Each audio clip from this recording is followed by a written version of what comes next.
The story of this game? I don't know. This guy sort of wakes up.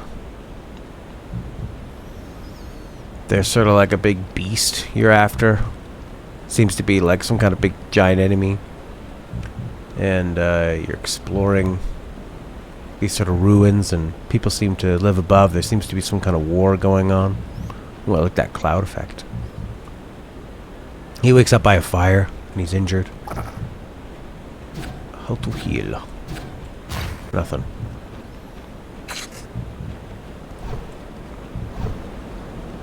Alright, but seems like on this map that we've pretty much done this area, so probably we sort of filled up that red glowing thing on the side. Yeah, so we could go over there.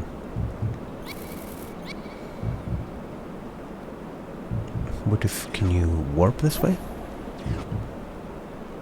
You can warp like this.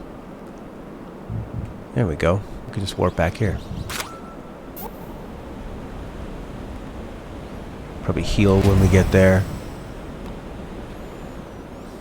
Yeah, I think the story is more of like a vibe. It's more of a general feeling. Or maybe I'm missing out on a whole lot of things and I don't understand all the great lore that's going on. I just love the music and the visuals and the gameplay and the exploration and the style. We vibing, exactly. So it looks like we went down there and we filled that one up.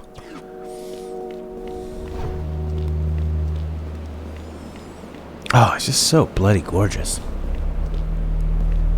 We talk to these folks.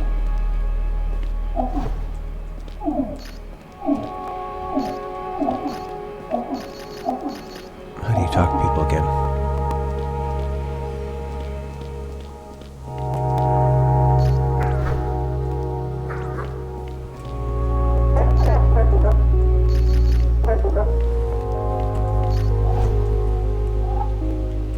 I'm pressing every button. I'm not talking to them. Unless I'm forgetting some control for that. Oh no, it'll have that. What's this one? Better health. I don't know if this is like a pick and choose thing, where if I use what I've got to get better health. Oh yeah, it looks like, yeah, to do that I need 2 more of those yellow things. Down in the bottom right. Look at the towers. What do you think of the first one, Society from She-Ra? Yeah, it does have that sort of...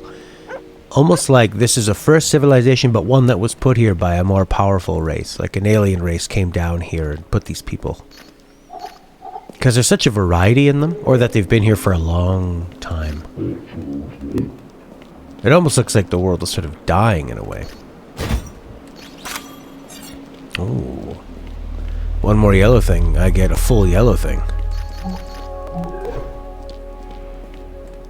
This guy looks sad. Yeah, they're all so different in the way they dress and the way they look. Their height is similar, that's about it. Look at that blood red lake full of bones in the bottom. And these things that are toppled over, they sort of look like big purple cannons, but I guess they're buildings. I mean, and then that I would say that kind of looks like a building you'd see sort of downtown that we would have. The windows are slightly different. But this could be sort of after all the humans are gone. Maybe the animals have evolved. The animals have taken over the earth and evolved into what humans were before? Or is this just in a completely different world? But there's dogs that bark, fish and birds. Everything sort of sounds like we would expect it, you know? It went somewhere scary. The Mandalore. Do I want... Oh, you want to get double dash, I think. I think that's going to unlock a lot of things. What do you got? Ooh, 1, 2. What? BB. I'll take it. So I got double dash. It's very sort of sci-fi, cyberpunk. Pretty cool. A lot of like purple neon.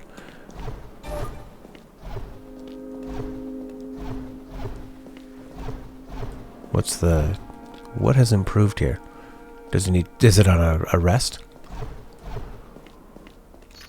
Huh?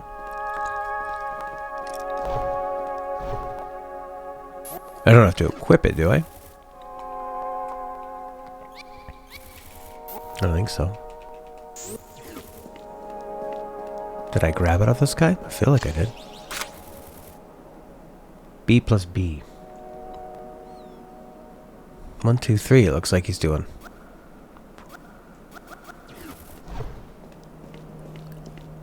Is the shopkeeper a robot? Interesting question. He does sort of look like a robot in the way that this looks like a can on his head. The way he's wearing a helmet. His legs look pretty human, but he's completely clothed, so I don't know. Yeah, such a beautiful design. Okay. B plus B. Oh, there we go. I did it there.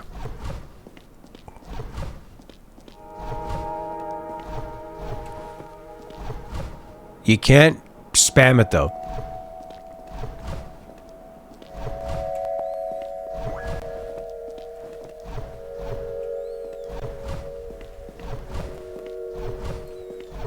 Yeah, there's be some kind of timing to it. Because if I just go as fast as I can, it won't go. You have to press it after he's landed. And there's an energy meter up at the top there.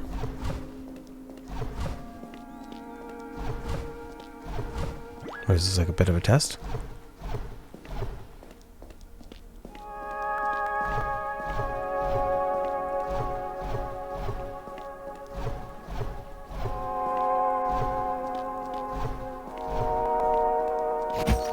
This seems to be... Is this a puzzle? Or what?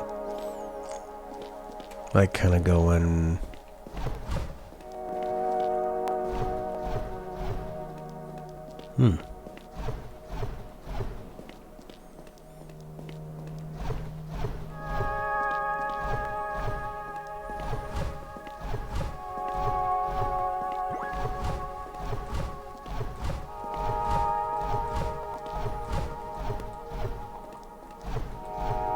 I don't know. Maybe I'm supposed to zigzag through all these?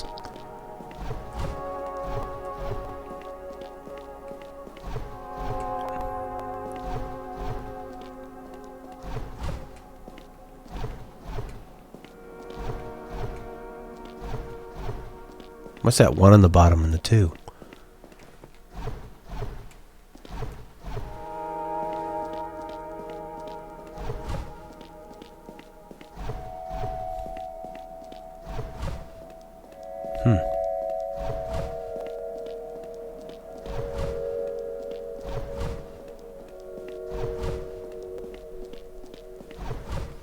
I think it's just that maybe the 2 is the maximum, the 2 is how many I've done. Alright. It's fun to figure that stuff out yourself. Not have a tutorial. If it's simple enough, you know. Ooga, ooga. Alright, so we'll either go to the left, or up, or down.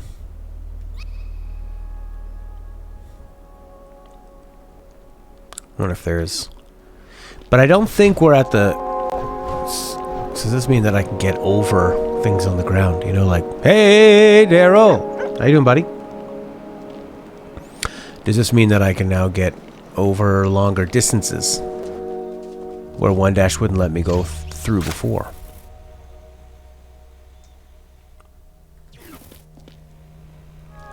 I don't know. Just chilling. I'm chilling. You ever play Shenmue, Daryl? The first one's such a riot. It's so fun. It's such a nice mix of like fun little story, pretty fun combat, fun mini games, and then some like hilarious dialogue. It look like those arrows are pointing up. Oh, I see. So the arrows are pointing to the right or down, and the left and the top. So this is the last place you can go. That's pretty simple. What a fun way to do it.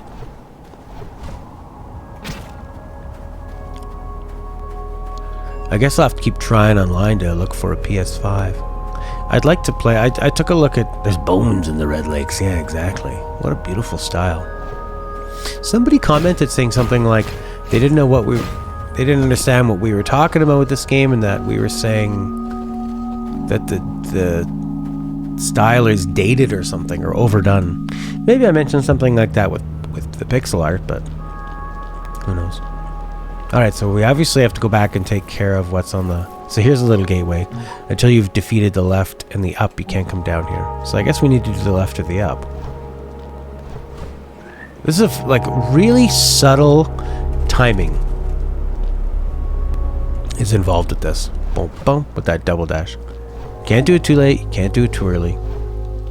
But like a little later is better than too early. Whoop, whoop.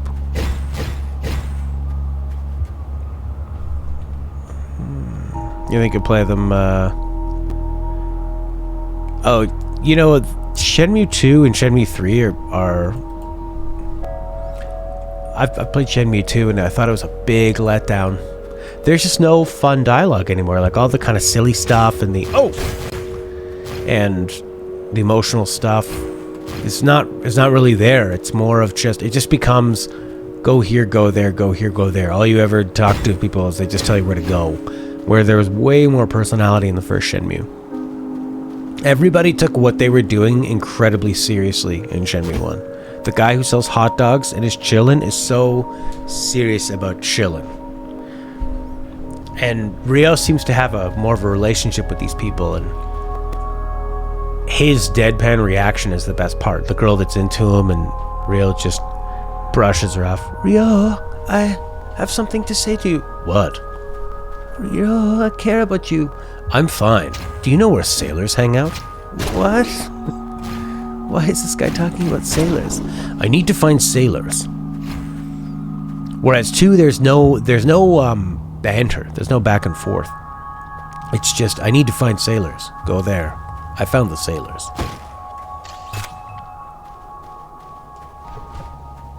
So pink. What a beautiful color, eh? Pink and purple. So inviting. A little more orange over here. By the way, I have a color deficiency with purples. Sometimes I see navy blue and it looks purple to me. Can't go there. I think the game Fez made this graphic style pretty popular among indie developers.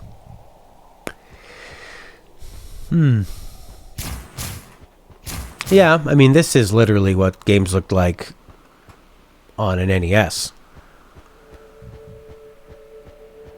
But they didn't look as pixelated because the TVs would blur those things together, right?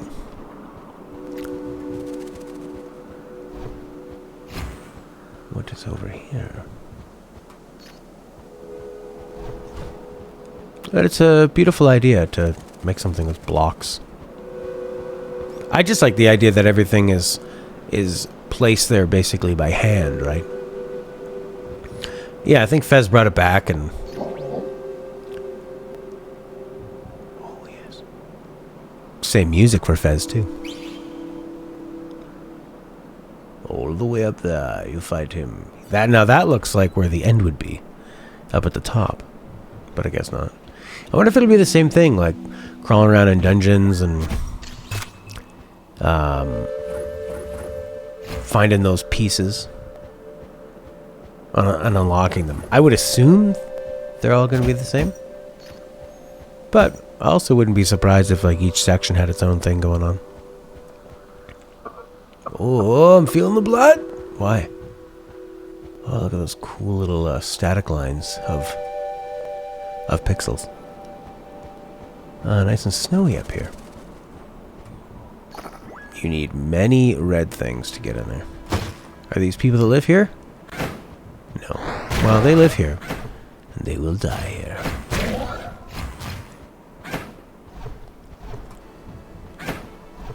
That's an interesting... Okay, so I can't attack them while they're up high. Maybe I can shoot them. Yeah. Man, the sound effects on the gun are so satisfying. Give me the douche. Shoot him out of the sky.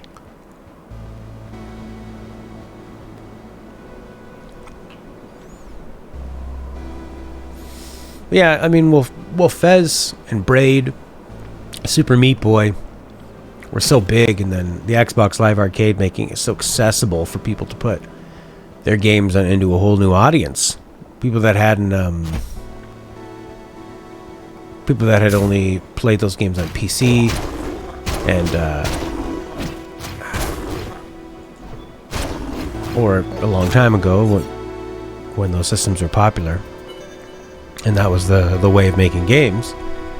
But I think it was cool because in that era, in the Xbox 360 era, everything had to be HD, right? So it took way more time. This is pretty neat. You must defeat up to get in there. What a simple way to do a gateway system. Just arrows. This looks sort of like very Japanese rice paper village. Yeah, so when everything had to be HD,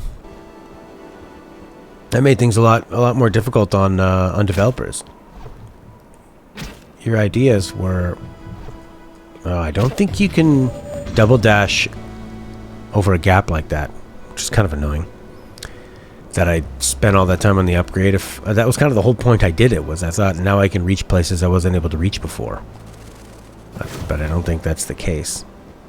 Anyway, so it made you have to have like bigger teams to make those games happen and make those graphics happen.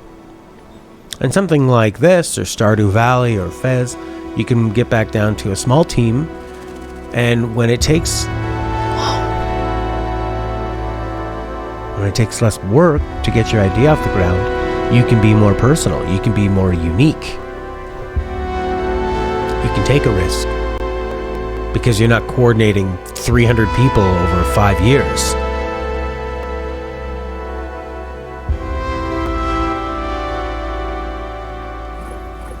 I mean, and some of these amazing games like Final Fantasy VI, they're made with really small teams. You didn't have to have 200 programmers and visual artists.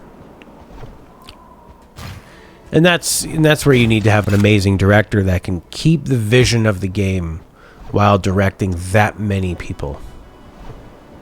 Right?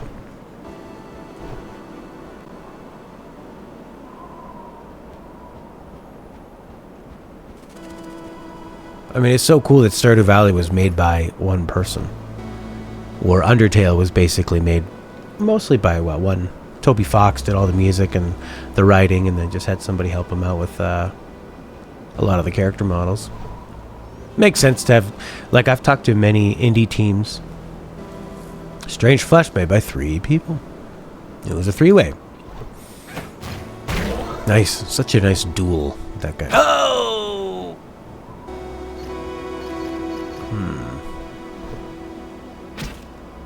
Can I land on that thing? No. I don't know if I'm supposed to be double dashing here or what. You're not really losing anything when you die. You just wake up and kind of go back to sort of like a checkpoint. Even where they put you as a checkpoint could be a clue, perhaps. Like, don't go further than this, dummy. No!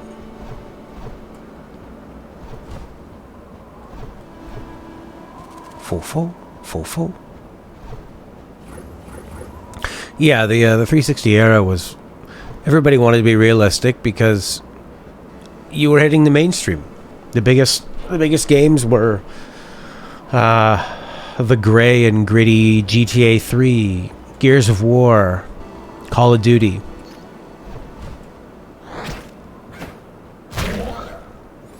Yeah, well, when you look at a team like Spiders,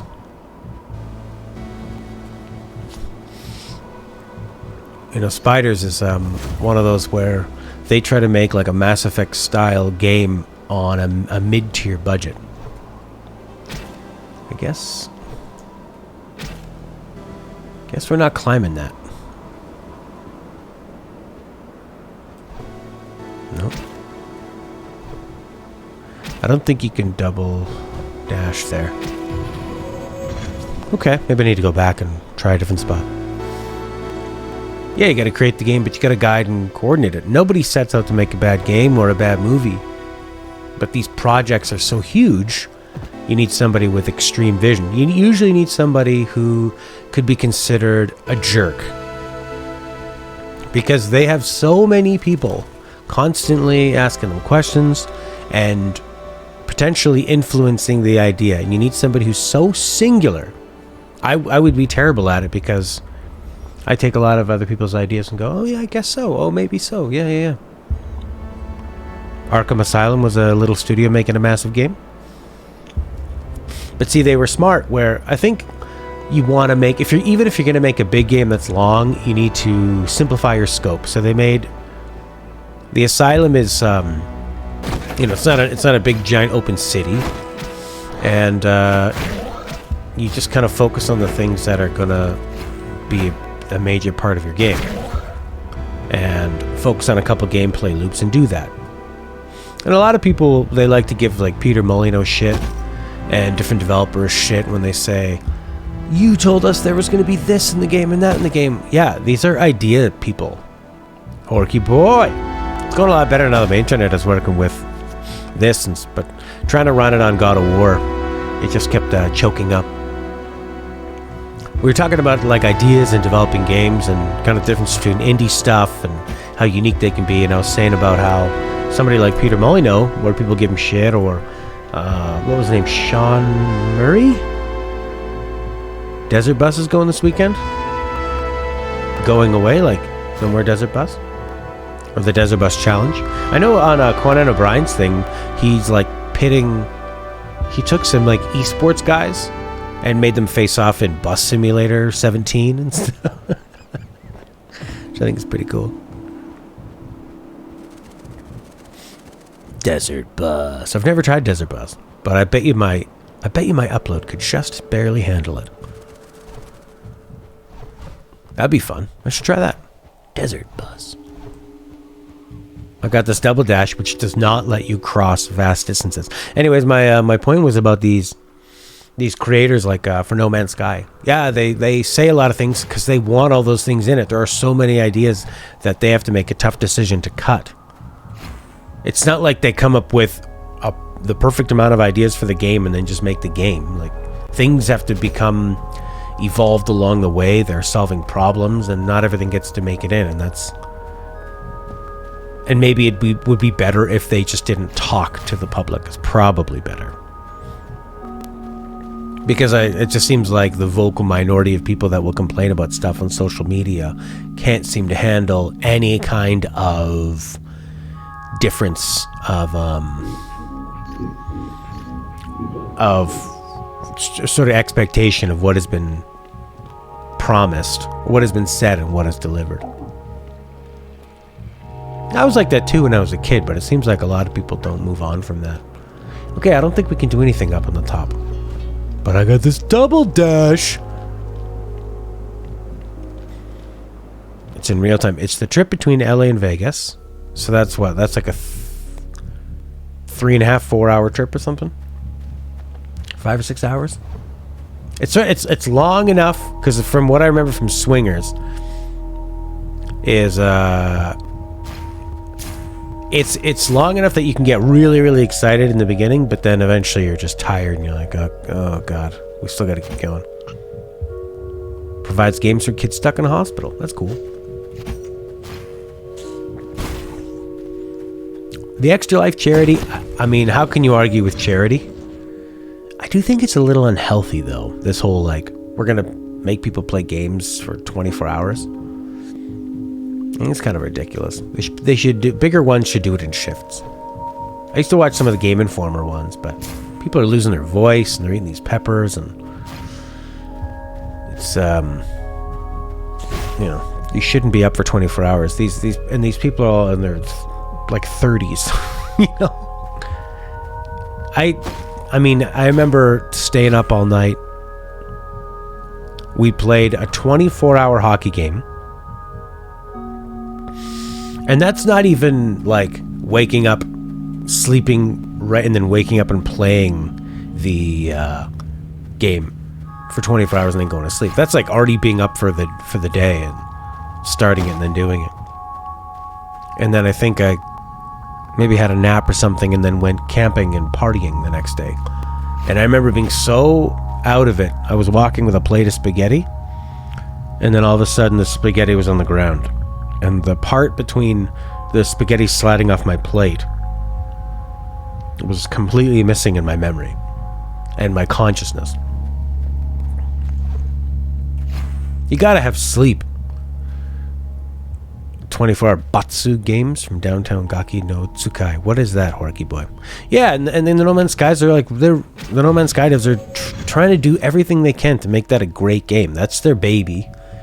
And he got painted as a... He got so used. Sony propped him up. Look at this team we're helping. We're going to make this great thing. We're going to put them on mainstream talk shows. We're going to give them all this attention. And they should have helped them with expectations. Like, have they made games before? No Man's Sky dev, whatever they are. I mean, I'm sure all of them have... Even when you see a team that makes one game, and it's their first game as a team, all of those people obviously worked in gaming before and worked on indie projects, or they worked for bigger companies. Oh, I got the shotgun. How do you switch that? Oh no, what a waste!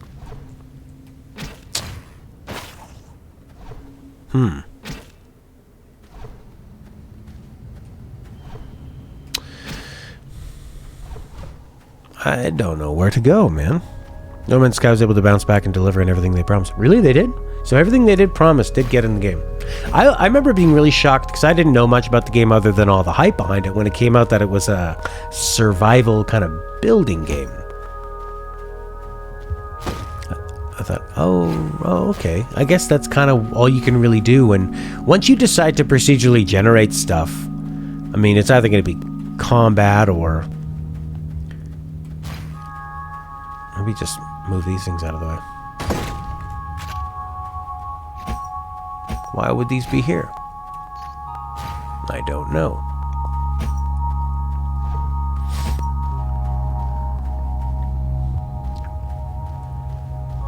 Yeah, well, that's kind of the limitation of video games, is that everything is kind of the same in terms of you can tell a story, you can have style, but in the end it's like, well, what's the character going to do? Are they going to shoot people or hit them? Or are they going to have conversations? Are they going to solve puzzles? Or are they going to try to survive? There has to be some kind of motivation to keep going. Yeah, I'm not into procedurally generated stuff almost ever. If you can do it in a way to extend a certain part of the game, like endless missions or something, sure, for side content, why not? I feel like you could procedurally generate RPGs. We're going to have a random NPC have a random problem. They're missing their random family member, and they're located in a random part of the map, and there's a random monster that is keeping them in a jail. There you go. There's your game. No, we can't go through here, because there's gates there. So it's either the top or the left. The top part, I kind of got to the snowy peak, and then what? Oh, crow, show me the way. It flew to the right. That's where I was.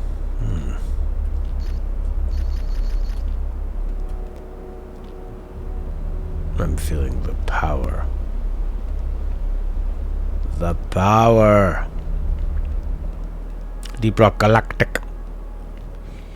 Yeah, so that works in Terraria or Minecraft. Because it's more about what the character is creating.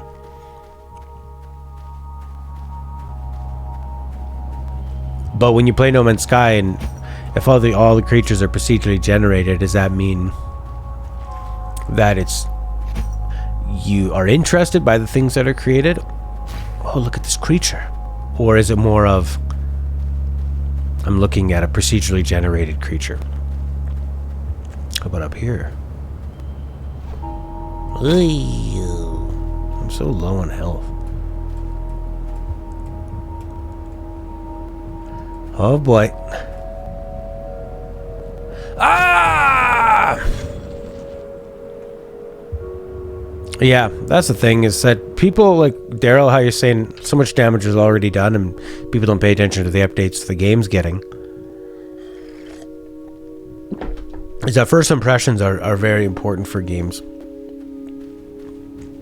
The general consensus is that No Man's Sky was a lie and you didn't get what they said. When in actual fact, everything they said was there. Yay! I got a yellow thing! Yeah. See, I would love, I was talking about this to Prince earlier. On The Mandalorian, they don't use green screen, they use LED screens. So, they put the screen on the set, and then they use the Unreal game engine to make most of the stuff you're seeing in The Mandalorian is created by Unreal Engine. And they were talking about how we can procedurally generate rocks and trees and stuff. And we can move a mountain from over here to there. Yeah, procedurally generation, it's kind of like CGI. You have to pick and choose. If you use CGI to show something really far away or a lot of things, it works.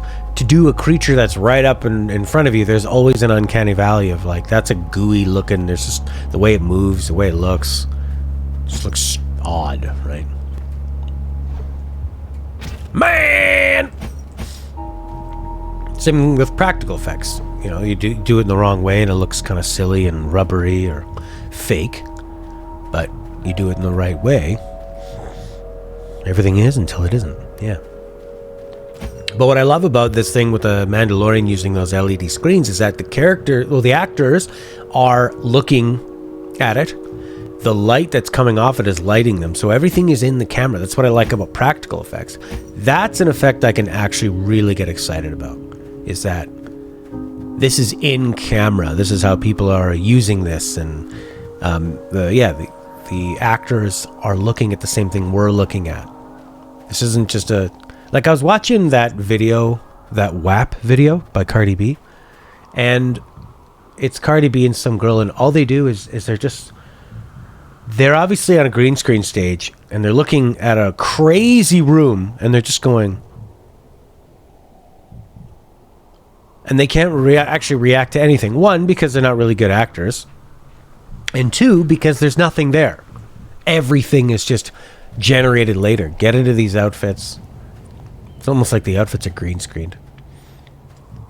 And just kind of look over there. Or like Samuel Jackson was talking about working with George Lucas on the prequels, and he's like, you have to give us a lot and then we can do a lot. So the Jedi just land on a planet and they go, it's like that nerd in the garage who's using a lightsaber or whatever, like a bow staff, and then you create a world around it, and it's just so stupid because there's no reaction to anything. Yeah, exactly. Like in Horky with technology in the year 1900, they said all that can be invented has been invented. And that's before microchips. That was before flight. The ability to fly around the world, the ability to go to space, to walk on the moon, to land a probe on Mars. For me to play a good AAA video game, you know, all this stuff. This could happen. Man, don't know where to go. What are you saying there, boy? Okay. I like that. He looks pretty happy, this guy.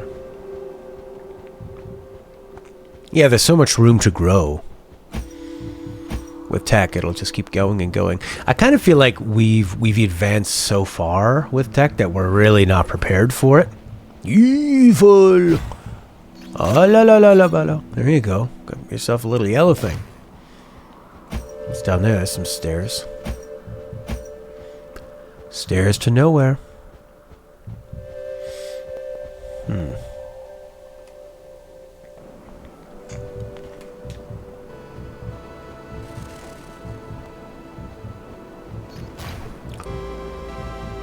Alright, this is some kind of a village. I went down there. It kind of doesn't this look like something you'd see in Metal Gear 1? Like, not Metal Gear Solid, Metal Gear 2. This would be like, oh, if you wanted to build Snake Eater on the engine of Metal Gear 2. Oh my lordy, lordy, lordy, lordy, lordy. Give it to me now. Oh. Yes, is this just a secret? You got a yellow thing. Piecing together for a bigger yellow thing. That was just a secret. Lordy, lordy.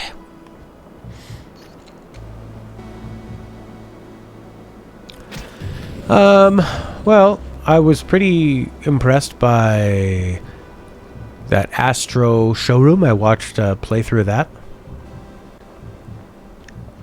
And it looks sort of like their impression of a Nintendo game. He flies around like Mario Sunshine. I was pretty blown away by how much actually work they put into the platforming levels. I thought it would be really short bursts of this is how you use a controller, this is what you can do with it, the gyro, the adaptive triggers. It was cool seeing the adaptive triggers for like a rocket pack and stuff, where you could be pretty expressive with how you want to control yourself. Some of the physics I saw with the Astro Playroom, they don't look as sharp, the jumping physics, as a Mario game, but I think that it was overachieving. But there's some fun little nostalgia stuff, and then you got what? Demon's Souls. But like Horky, you were showing me two interesting things. One, who was it? The guy from Oni saying he's just so disappointed to see them change the music in Demon's Souls of why are you changing the music to this sort of like hee-haw, hee-haw, boom, boom, boom, hee-haw, hee-haw. That's the first Astrobot game I've seen, yeah. Whereas like you didn't need to change the music. Just make the game look great. That's your job. Don't change the music.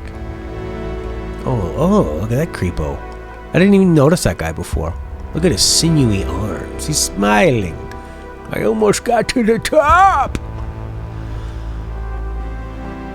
That's me. I'm going to be just like him, climbing and dying. Yeah, and then the second thing I was going to say was you showing me just, here's if you just emulate it emulate the PS3 game on a PC. Look what we can do. We can make this look bloody amazing.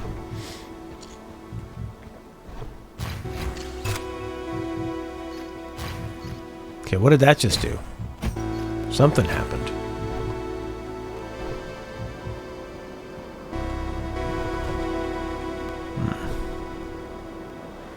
Yeah, it's not as high poly, but I mean, it's literally taking the original game and making it look modern. It's making it look as good as possible, you know?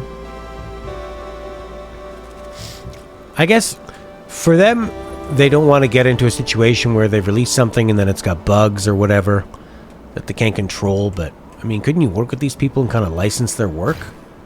Like, who owns all this emulation tech anyway? And can they license it? It seems like they should. Oh, I think I was just supposed to go this way. Oh, I'm such a dummy. Darn, I thought that this was the way back. Nice. This game is not as complicated as I was making it out to be. Whoa! Who are they? Character and enemy design changes that don't match the lore. Yeah, don't match the lore, don't match the tone. And it's just like they kind of miss the point of what made those characters interesting to begin with, and it's not yours to change. It's like Final Fantasy VII Remake. The environment is called the slums, And everyone there, it's like a musical of the slums. They're in the best mood. It's actually pretty sunny for a place that's supposed to be obscured by a bloody plate above. And everyone's just happy-go-lucky. It's like you're on the set of Oklahoma. Boy, we live in the slums. It sure is bad here. I hate being hungry and poor. Like, where are the gangsters and the tough people and people feeling oppressed? Nowhere to be seen. Oh, nice. Shotgun. Bang!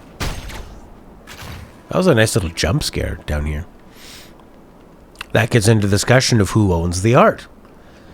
Yeah, exactly. Like, that's the kind of thing that pisses me off with that Final Fantasy VII remake, Demon Souls remake, is that who are you to take this and change it? I'm gonna remake the Mona Lisa and put eyebrows on it. It'll be better. I'm gonna make her really hot and have big titties. Yeah, that's not the point of the original piece. Yeah, but it's gonna have big lips. Oh yeah, hot titty Mona Lisa. You know, well, don't do that. Stop it. Big titties. You think the remake completely missed the point of why Sephiroth is such a popular character from the original? Oh yeah, let's make her gender neutral. Because that's sexist. Yeah, I think so too. They kind of made him into this, like, creepy ghoul when he was just a guy who was really well regarded. And then you kind of watch him descend into madness. And in this one, he just starts off as a maniac. I am super powerful, Cloud. Whereas originally...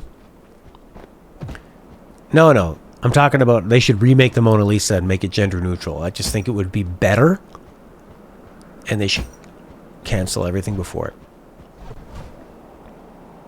Yeah, he just like pops up and you go, oh, well, you're just a stupid ghost. Whereas before, it was like this idea of Sephiroth. You'd only heard about him. And he was the super soldier. And then when you come across a big snake that kills you in one shot, and you realize, I'm too weak to go there, you come back again and Sephiroth has killed it. Ha! It's so brilliant. And you just see this painting of this thing with a big... was like a stick through it or something, or one of his... No, he didn't leave a sword there, but I remember being stabbed.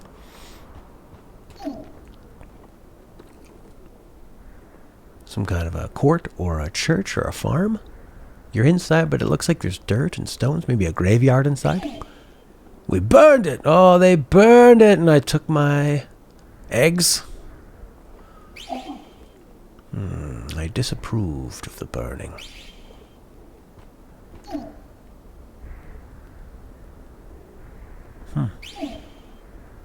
Heretics.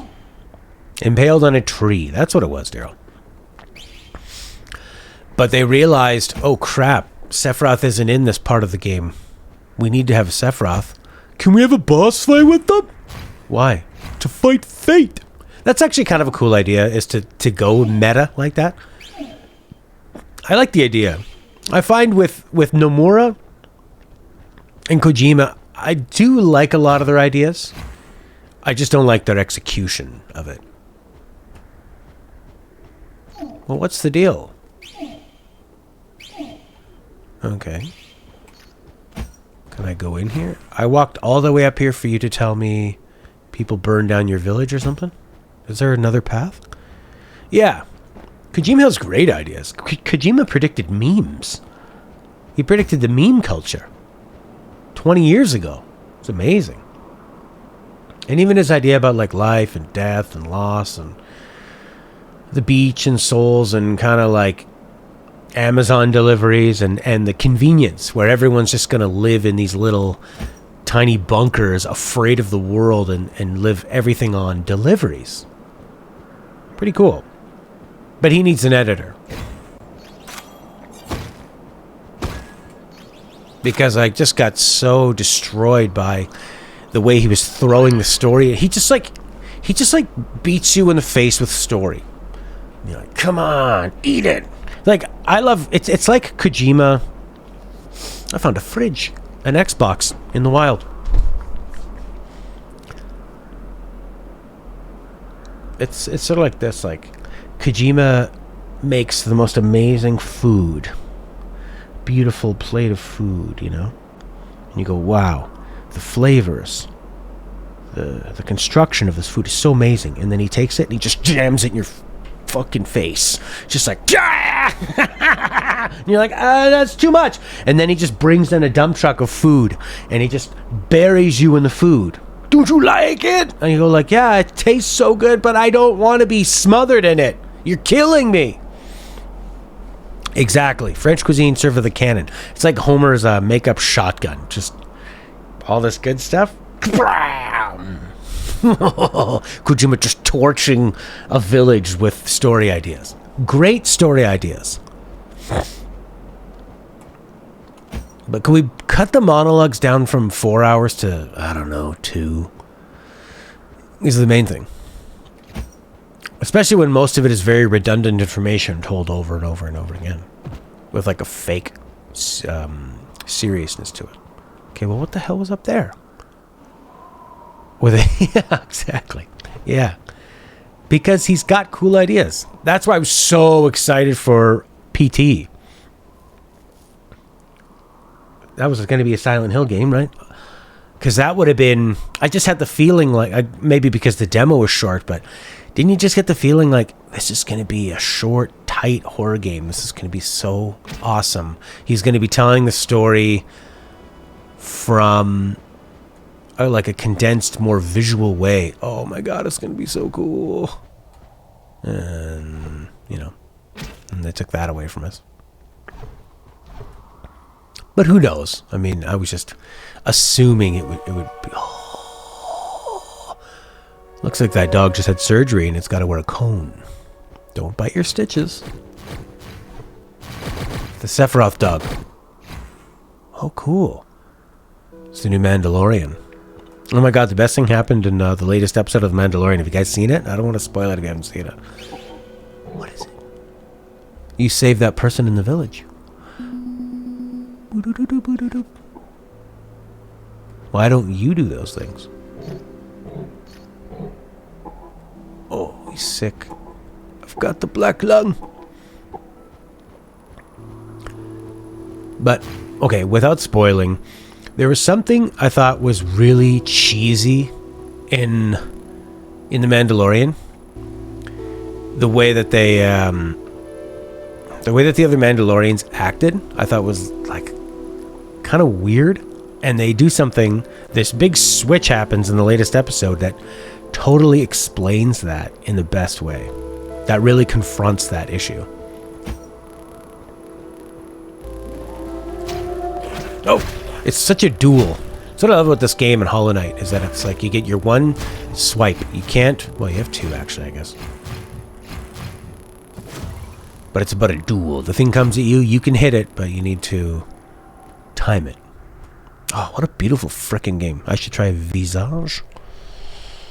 You don't mind the spoilers?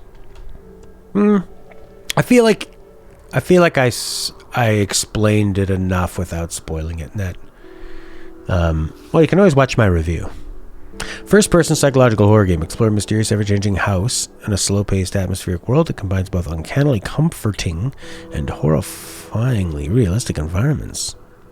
And enjoy a genuinely terrifying experience. Cool. The problem with this internet is that if I have it down, so I have it like less than 2,000 kilobits per second. So I can play games that look like this or retro games. But I can't play a God of War or even that Visage game. It's probably not going to look very good. I can record them offline and upload them. Or I can do right now, or I can stream it and then record it at a higher quality. That looks so nice. And put it up. So I don't know. Maybe I just need to start playing games offline, recording some footage and some thoughts. I don't know. It's frustrating. I either need to move and get better internet or just change my style. Which isn't really a very successful style anyway, so I guess there's always room to change. But it would be nice to just stream at super high quality.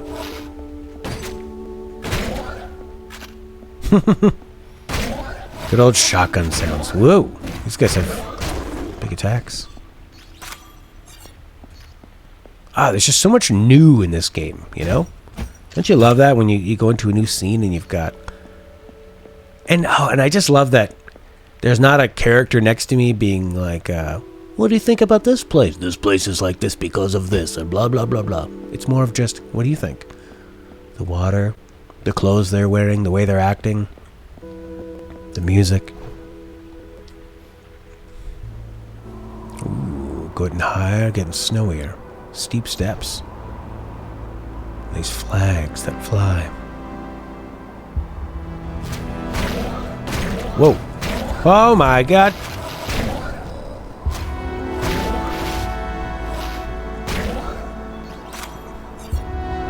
Another yellow piece.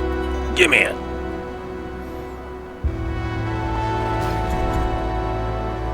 Interesting.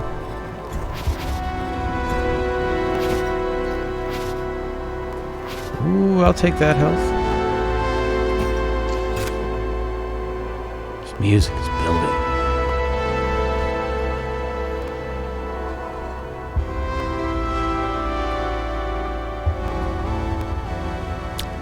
Boss, maybe? Character to talk to? Oh my god, he shoots the little hocus pocus things like from Super Mario World? Is it? Going bird hunting. Yeah, me too. Just I like that interaction. You know? Because games are an interactive medium, so I appreciate the ability given to the player to have the story come to them. Or go after the story. Yeah, that's more of what I mean. Oh! Guy! What a gauntlet.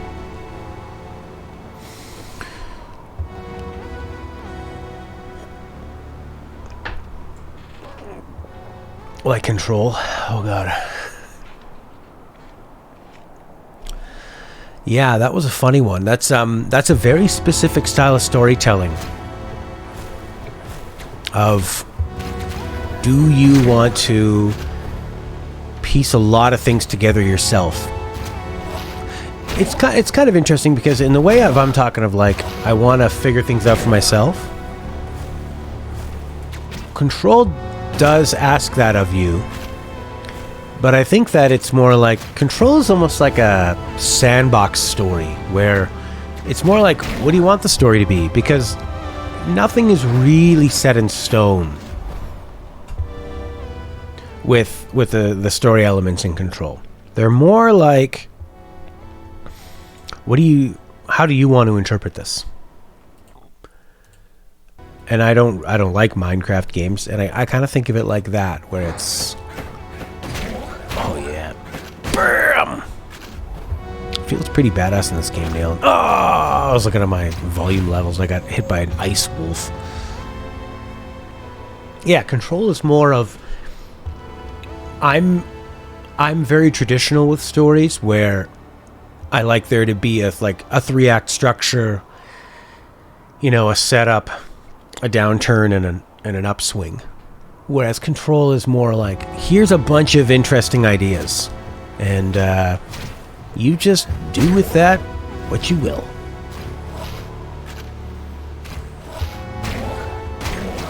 Ah!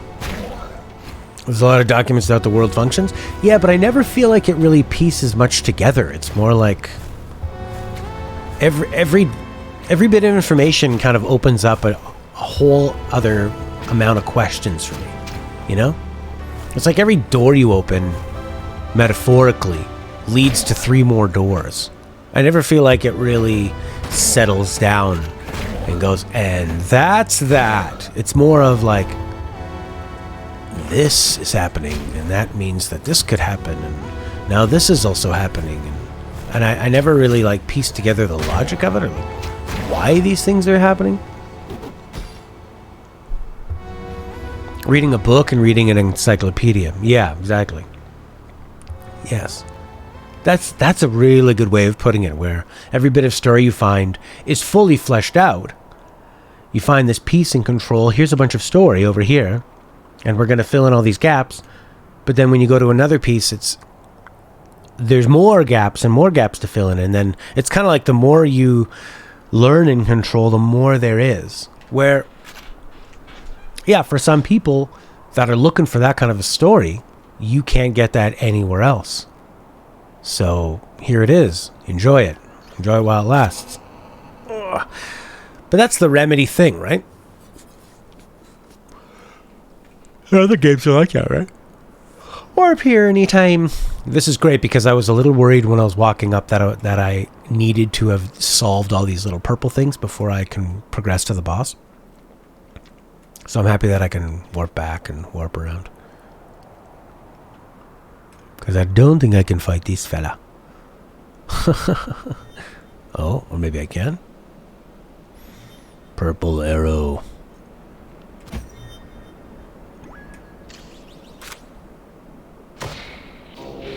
Nice. That was easy. Blink. You've got a piece of the diamond, a triangle to make bigger shapes. Makes sense in a little simple game, I guess. Although actually that would make more sense in a 3D game, 3D polygons. You have to cross-reference all the documents and read a lot of the text in the game world to understand most of it. Interesting. So when you're watching me play that in Control, are you sort of like, you know the full picture and you're watching me piece it together, and then disappointingly thinking, oh, Matt's not going to piece all this together. This looks like a nice shortcut down. Can I go through this?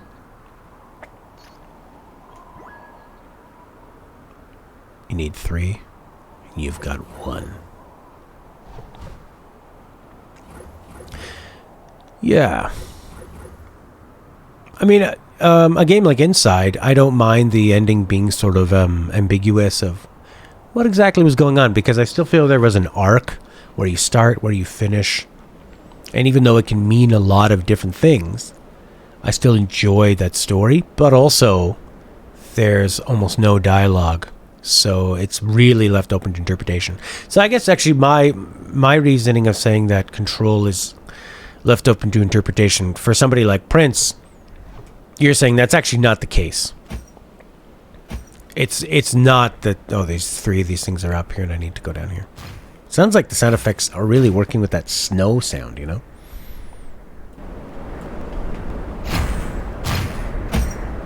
Crunch of the snow. Yeah, so you're saying it actually isn't open interpretation. You just have to do every nook and cranny to put the story together. I guess I just didn't find it interesting enough to want to pursue that.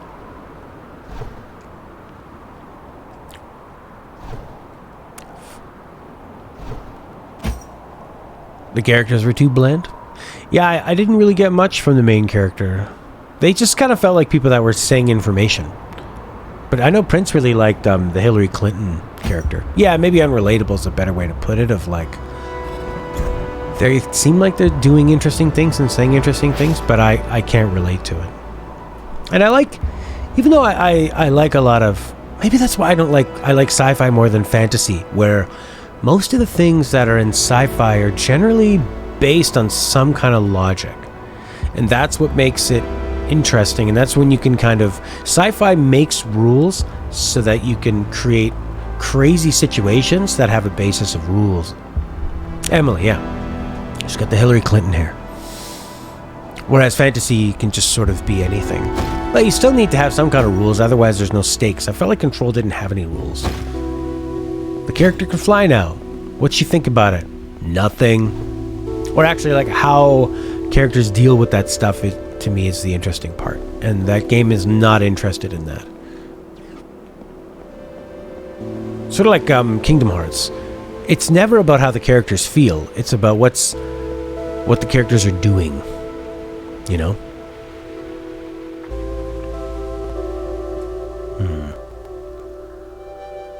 Purple knob down there. Purple knob, purple knob. Look at that drift. I didn't move that thing up high. Oh, this is where they came in and burned all his stuff. Wonder if I'll find an egg for him. That'd be kind of nice. It's the place from his drawing that he showed me. You found Emily relatable? Yeah, because she was somebody who was really excited by the world. That was you and Lenon. Emily is you and Lenon. Being excited about all the documents. If you read a book like Mistborn, the magic in that world is limited by a resource used to derive their power. Yeah, that's why I find Superman so boring. What's your power? Everything! Oh. What can kill you? Kryptonite! So if there's no kryptonite involved... I mean, he can go so fast that he can reverse time. Great. It's exciting. So nothing matters. Yeah, it's true. Why don't you just always go back in time? Takes a lot of effort. But you can do it, can't you? Yes. I'm Superman! Superman. Superman. So I like Batman. Just a regular guy creating smart things. Using resources and intelligence. Even Spider-Man too. He's weak. What over here, eh? I don't really want to go all the way back. I am closer to this than I am to that, though, so might as well go down. Okay, fine. Fine. Ah! Yes.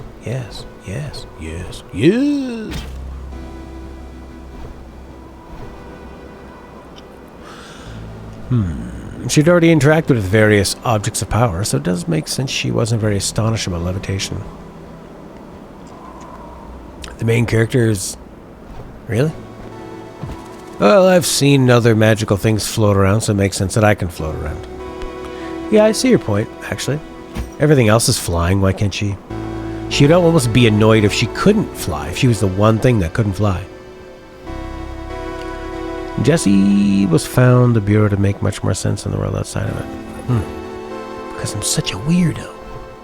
That'd be weird. Yeah, I couldn't imagine, because you start the game off in the Bureau, right? Sanderson's one of your favorite authors. Robert Jordan is easy climbing up there too. Sanderson. Okay, somewhere to the right is my purple thing.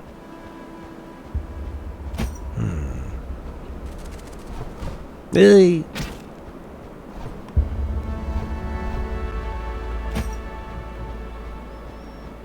That's probably where it is. But I can't do that one until I've...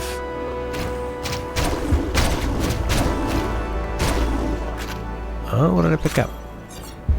A yellow piece. But I already got a yellow piece here.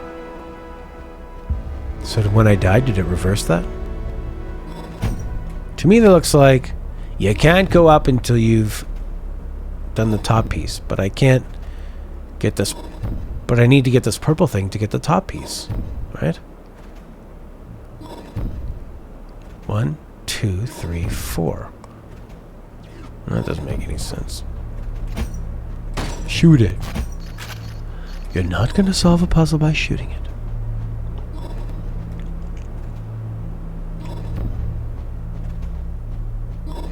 Jordan is dead. Oh, Robert Jordan? Oh. Did he get all his good ideas out, I hope?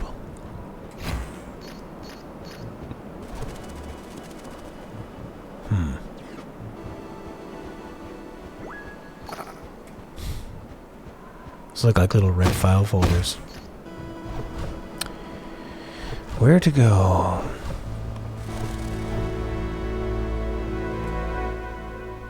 Well, let's warp back here, I guess. Try to get to the left. You finished the last 3 books of the series? Oh, really? Sort of like Mozart's Lacrimosa that he started and the other people finished for him.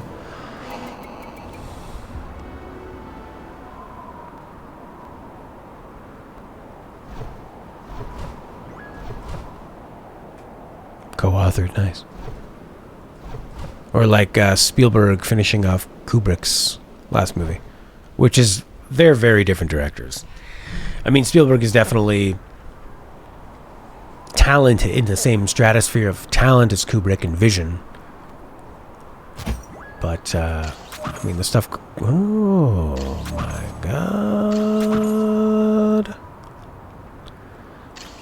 But, you know, their ideas are so different. Kubrick's usually so dark and very, like, painful and can be cold. And Spielberg's like, happy ending. I want to read this story to my kids.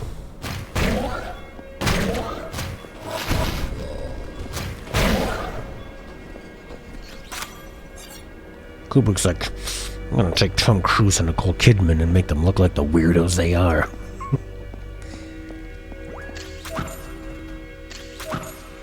You can warp. Isn't that fun? Isn't warping fun? Oh, baby.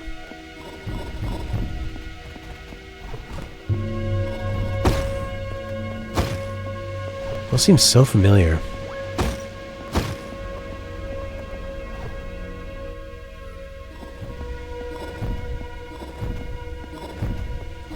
Oh, God.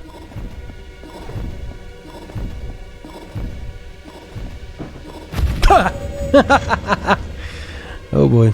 Kubrick would have liked control?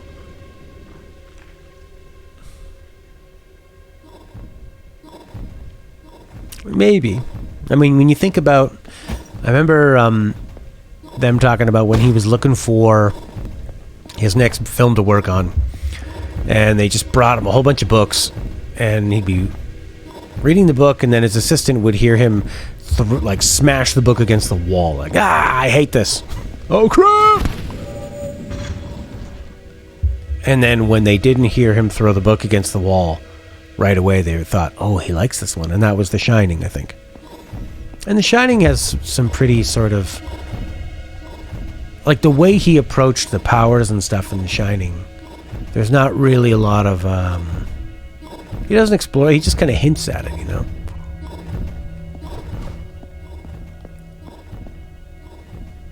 He doesn't hit you over the head with it. He just lets it be. Whoa, whoa, whoa, whoa. No! Oh, gosh.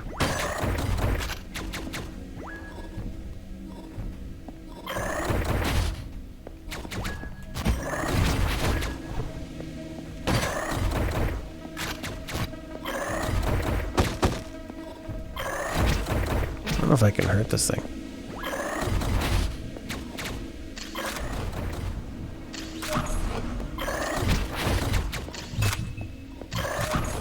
Okay, I'll take it.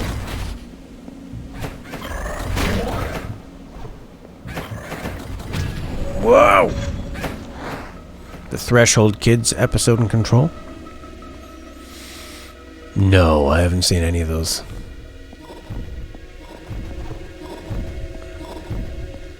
Up, down, up. Is there a pattern to this?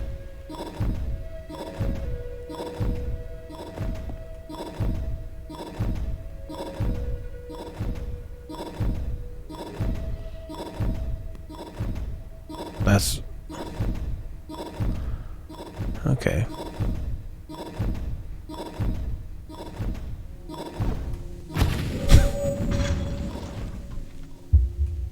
He went into his little resting animation. I think you have to press a button to sort of wake him up, so it takes a few frames for him to get going.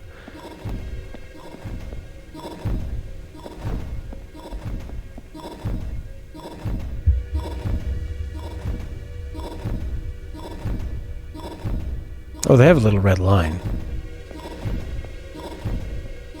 So there I could go. When just that one goes down by itself, that's when you do it. Nope, but not then. The next time. There we go. No problem.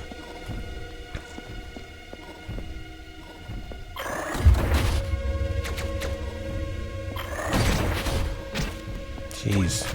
Dashed into both. Oh, what an idiot. Yeah, they're really. I mean, as exciting as it would be to get a PS5, there's not. The games really aren't there for me yet, other than Demon's Souls, and even then, wow, I don't think you can do anything to that guy.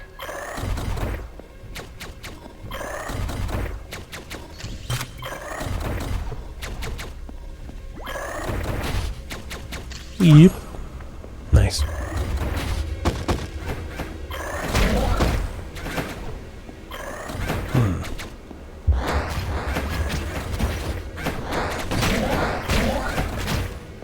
Man. Oh, nice. Just like Zelda. Kill the enemies. Make the thing happen. The 1/12th December for Cyberpunk. You know, I think I'm right there with you. I would like to play Cyberpunk in the best way possible. Gonna go PSVR. PSVR might be a good option, because there's still a bunch of new games I could be playing there. Yeah, so I guess either PSVR or just for something to do in November.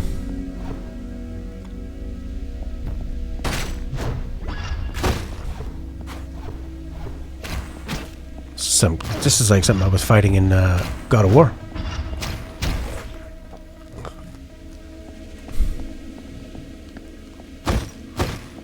It's locked.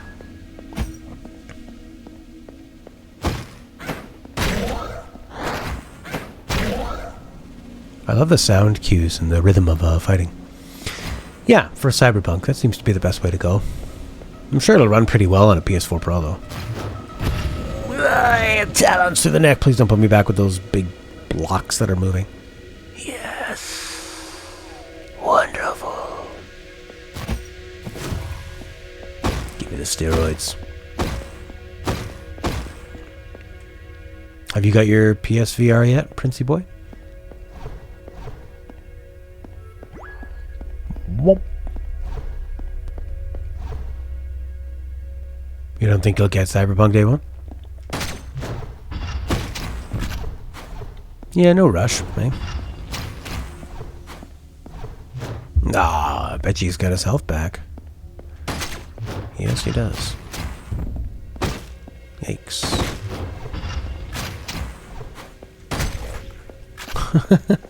Man, the gun sounds are done so well. Oh! Nice. See that drift as I started walking up top? I did not do that. You're getting it for Christmas. You're opening it on Christmas Day.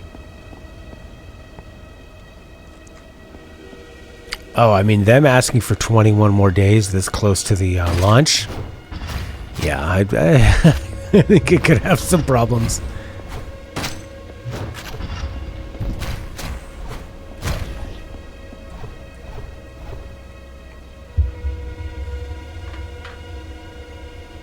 I just saw a freaky shadow outside. Thought it was a person, but it was a towel, or a blanket, or a rug. Ha Oh, it keeps moving up, moving down. Nice. Give me.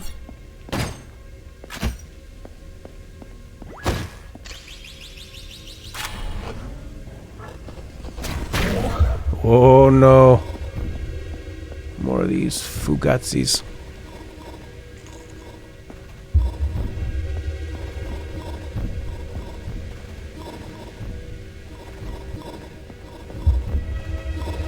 Ah!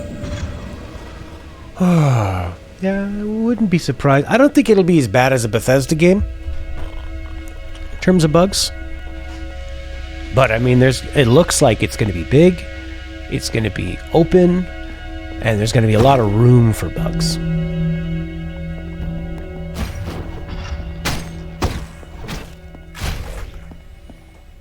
So I wouldn't be surprised if it had them.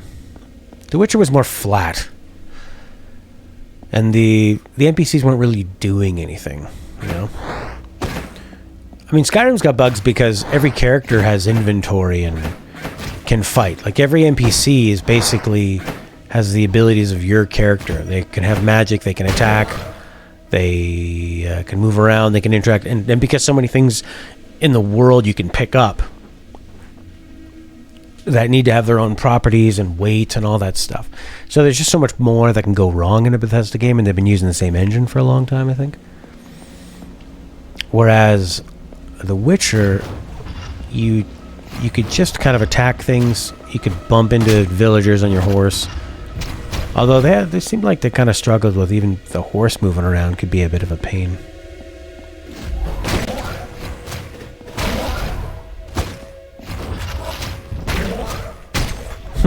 That was super fun.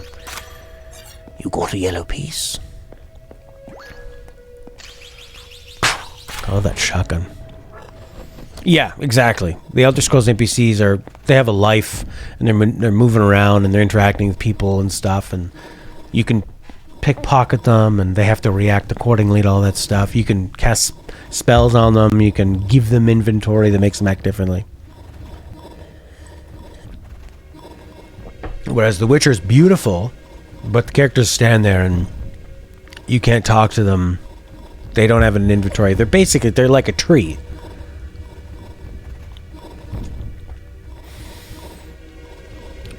That's pretty smart, Prince. I like it. Have a VR experience. If there's no reality out there, skip reality.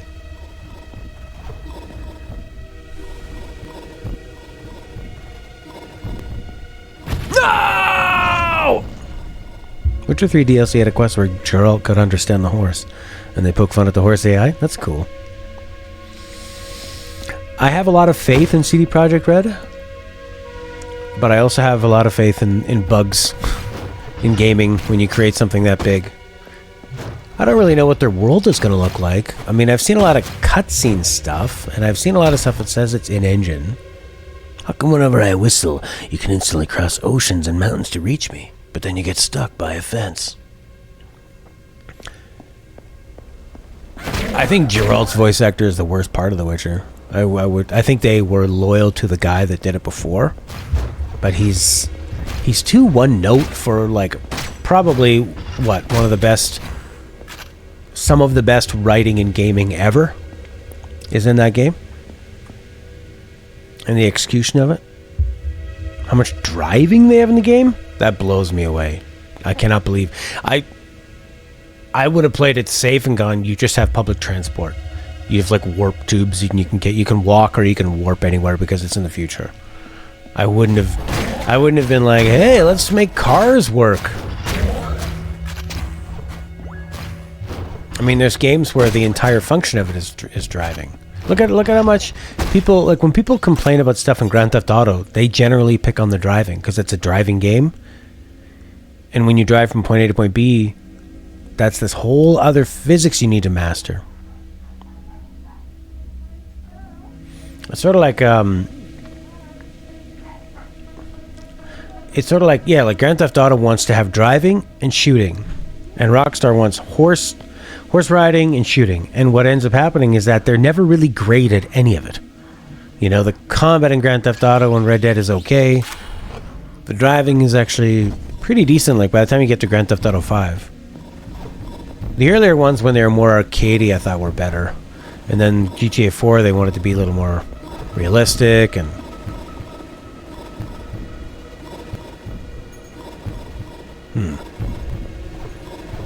Nice!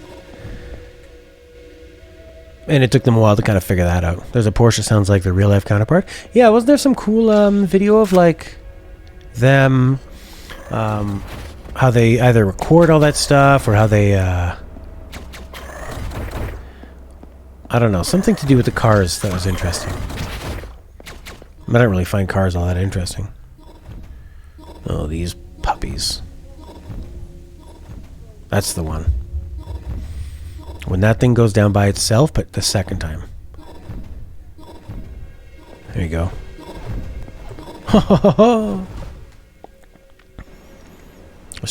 If the story can be good, the FPS probably easy to make sufficiently good compared to melee games. Yeah, it's true. Because you just have to point and click. Yeah. Oh, I know what you mean. But they're not going to have the writing of this incredible author. you know, that made these novels that were really well regarded. I mean, they were really great at adapting that stuff, but you still need something to adapt. You can't just bring in some random person to, God, I feel like I haven't done the thing that I came down here to do.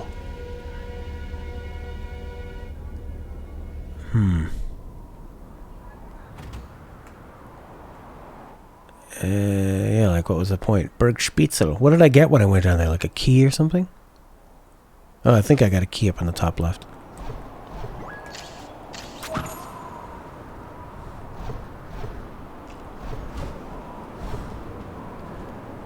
Yeah, there's something over here that could be a key. A locked door with a key. How are you doing, Bergspitzel?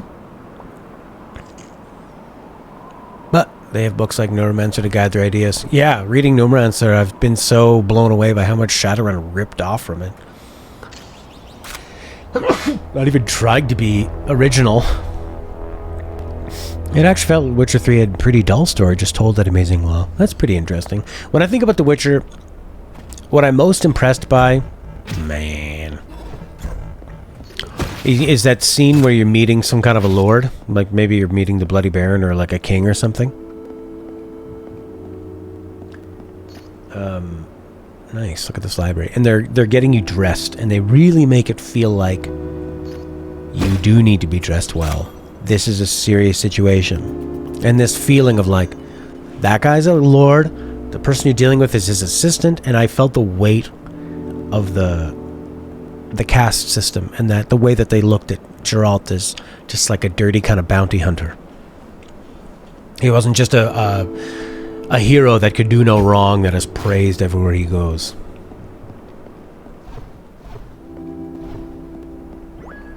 Word.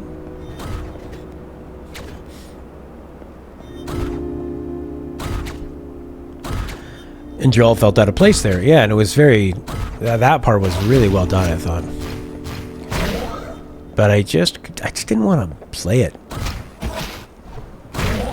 It just felt too out of my control a lot of the time. And like tracking things with Witcher senses is the opposite of fun to me. It's like they try to make it seem like this is an investigation. No, it's not. This is like following a breadcrumb trail. There's nothing here that I'm in control of. I'm just looking around until I see clues and following them. Journeyman G. My brother just did the one-chip challenge. What's a one-chip challenge? I don't know what that is.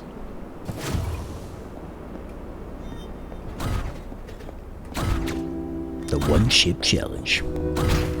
You try to breathe with a chip in your mouth?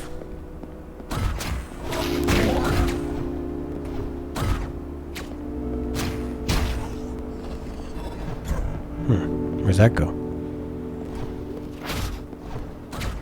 Hello 911, what's your emergency?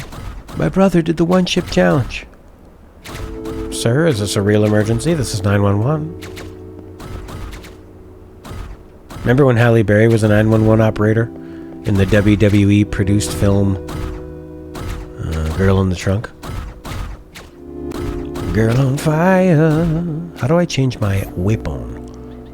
Settings and controls. Swap weapon. Hey. There you go. Pistol. Poof. Aw. Yeah. That'll make it easier to deal with. Ah! Nice. Oh, baby. Do those come back? Yes, they do. Yes, they do. Oh, no.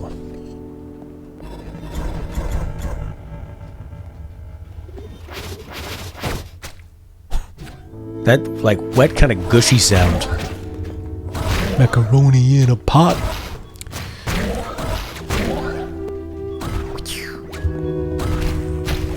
Speaking of chips, someone told me he can fit 2 whole Pringles in his mouth.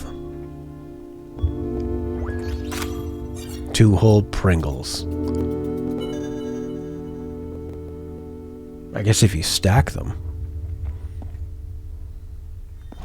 It's a single extremely spicy chip you eat.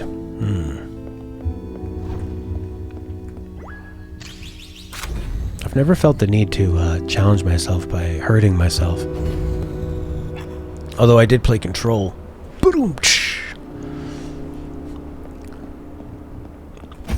But oh, look at the space bar, man. This is cool. You know, it's an interesting point. I'd kind of always thought of The Witcher as having this great story and gave so much props to the author. But you know, now that I think about it, maybe it was their execution that was done really well. But I mean, the idea, like the Bloody Baron stuff, is so memorable. The Ghost Pepper Challenge. For people who don't want to suffocate.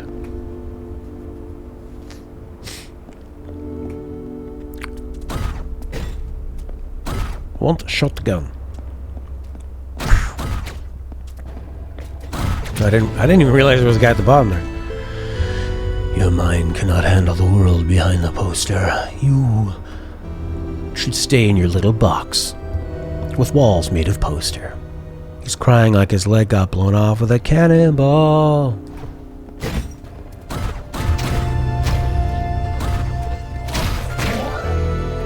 Oof, it's music, man.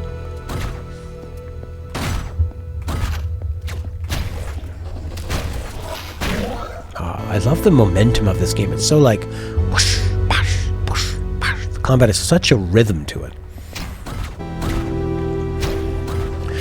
I wouldn't mind another Hotline Miami game. But you know what? I didn't play the sequel. So maybe I would. A single chip costs $6.99. Free game out on the GOG? What is it? It's called Cinna. GOG. Why can't I attack? It might be a controller issue. Stupid Joy-Cons.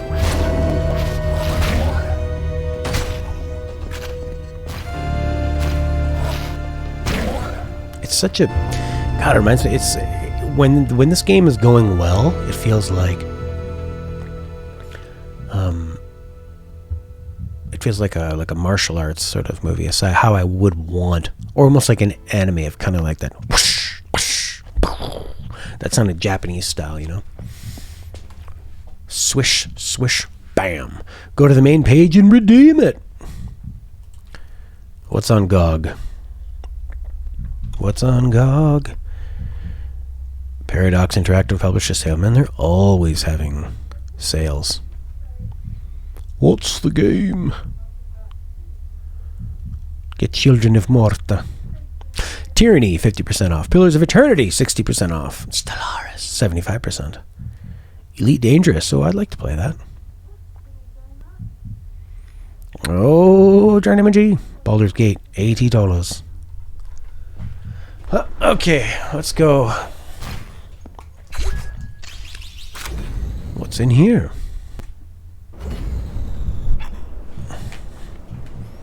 Boom, boom, boom, boom, boom, boom, boom. Yeah, Elite Dangerous. It's what, like sort of a space pirating, space economy ship flying game or something? That looks right up my alley. Ah! Online space game? Yeah, nice. I even have a space stick. PSVR would be nice to get while I still have Star Wars Squadrons. That'd be the real experience. Oh my god, I'm way back here? Jesus Christ, Dark Souls? What? But the thing is, if you know what you're doing, it's actually pretty simple. I guess I don't! Like Privateer. That was a game that did procedural generation right. Because I think that you could just have unlimited sort of space missions. And you go from point A to point B. You can be a bounty hunter. You can deliver goods and all this stuff. You're in the world of Wing Commander. That I think there's a war going on. Pretty neat.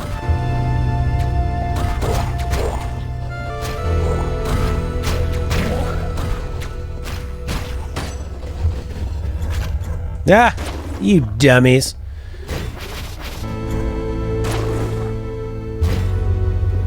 Yes, keep coming. Oh, yes. No?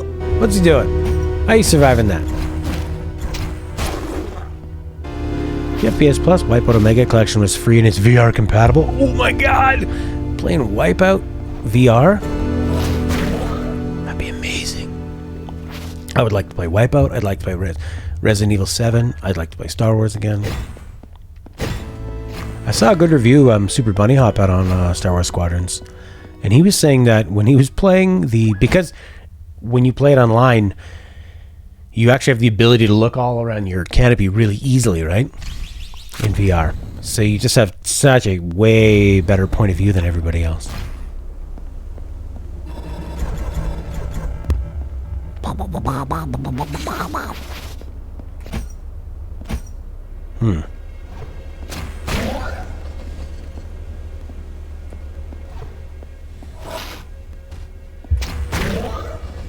Interesting. And you can also play all your games in VR, right? You don't even need to use your TV. I think that would be worth exploring a bunch of games with. Or like watching a movie in it. I would totally try that. Watching other videos of certain persuasions.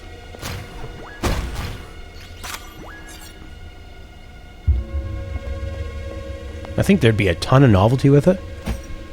And then also some really like actual practical good times. Thanks, Prince. That's a great tip.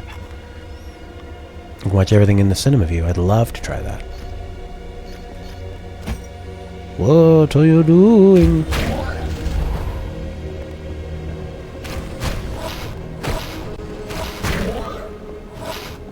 These guys are actually terrible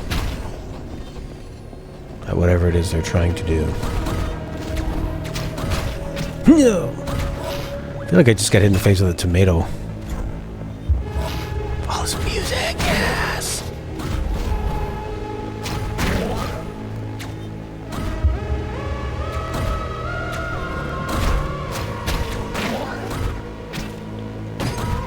Ah, no! Ripped to shreds. Now I gotta do that whole section over again. Well, I'm glad that... Oh, no, I don't. I'm glad the Prince has done all the research on PSVR for me.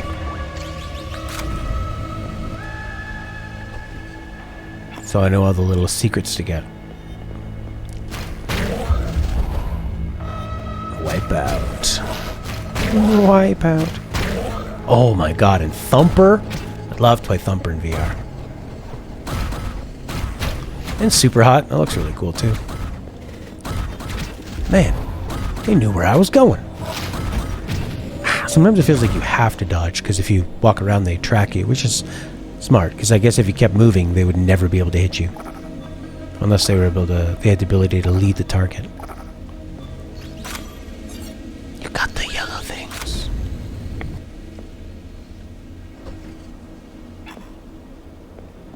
I was just saying how easy these guys were now. They're not.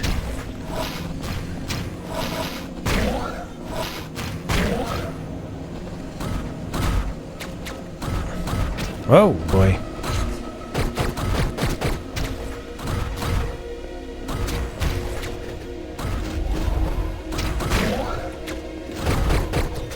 Oh. I'm shooting like a stormtrooper.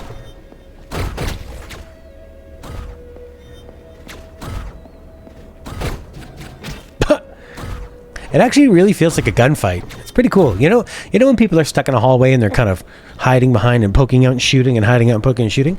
I actually get that feeling from this game.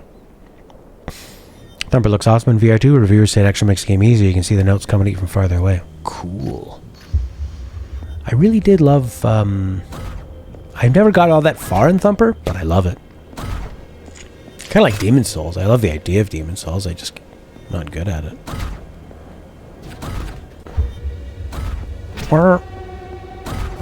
Heal yourself. Don't miss.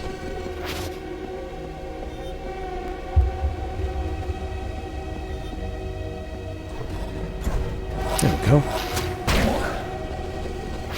Oof. Huge drift sending me upwards.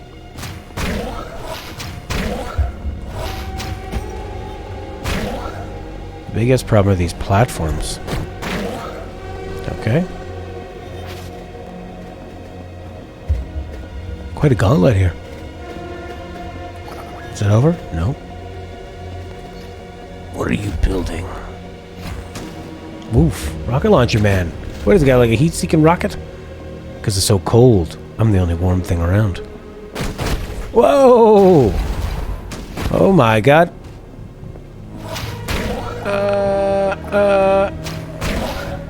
Oh boy. Whoa.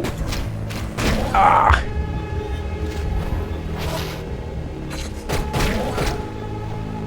Oh my god, pick up the health pack. That wasn't a health pack? That was a yellow juicy bit. Oof, that was a tough room. Can I go now? It's a weird thing in a game to want to continue, want to progress. Because the whole point of it, you're supposed to enjoy each moment of it, right? Beat Saber too, yeah. Stream-friendly songs? Oh, yeah, because if it's going to be... Yeah, you can't stream, like, Rock Band or something if they're going to be playing a bunch of Rolling Stones songs, right?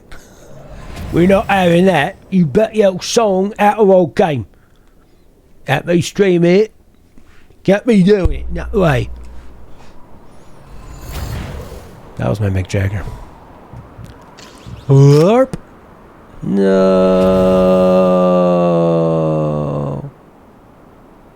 Yeah, I want to play Beat Saber. Wipeout. Thumper. Give me the beat, boys. Free my soul. I don't remember pulling this up, but I'll take it. You just did it and you don't remember it? Nope. I don't. So I was thinking about PSVR. Are you buying yours new, Prince? Rez. Oh, yeah. I've heard Jeff Gertzman talk about that so much. That's his... That's like his... How important Shadowrun is to me, that's his Rez. What is this? Give me the health. Give me the health. Cool, Vanyat. Beat Saber released a new BTS disc pack with 12 new songs. Wow. Yeah, I want to play Beat Saber. Nice, Prince. You always get me so excited about PSVR. And Rez. And Thumper. And Super Hot. Super Hot. Dang. Very exciting. And Resident Evil 7, why not?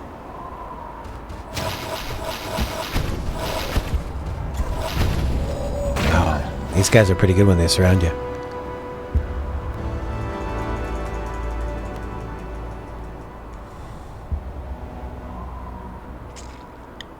I think, you know what's cool is you could put your PlayStation kind of by your couch or by your bed, and you could just put the mask on, or whatever you call it, headset. You wouldn't need a TV. You could play anywhere you want. It'd be creepy though to be sitting by somebody on the couch, they're watching a movie, and you've got this headset on.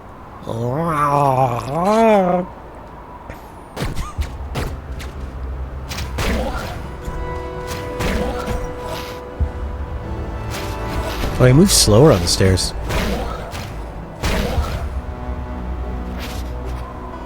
Or I'm moving into the wind or something.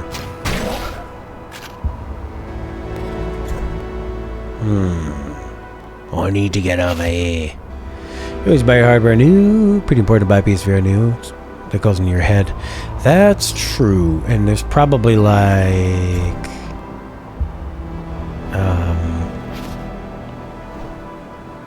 you know, that kind of rubber and everything. The sweat and stuff is permeated into it. Oh yeah, I'm sure it would. Immersion. It's really impressive that EA published that Star Wars game. and they just put it on a bunch of platforms. It works with a bunch of different VR headsets. It's so cheap. Single player, multiplayer. There's no loot boxes. There's no DLC. There's none of that other crap. It's just a really good, solid single player and multiplayer game. Oh, tries to lean on the table. I saw some like mom doing that, where she tries to like lean over and falls into the living room. Oh, the map is not a pause. Yeah, I mean, my very few instances with it, even wearing Google Cardboard VR and being on a really low polygon roller coaster and not having my arm out because I think it's going to get caught. Yeah, that's true, Prince. Well, what's coming out of your eyes, right? How do I get over there? Doesn't look like this is connected. But I could go down here. Maybe.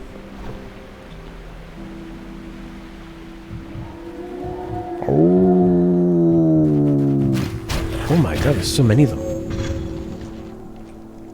Jumping off a cliff in a VR game? Oh my god.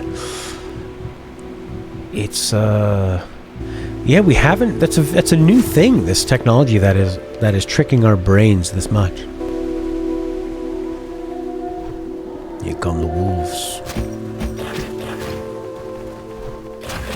Oh god.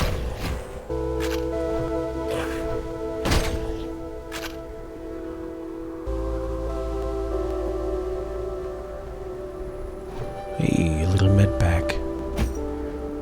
Give me that med pack.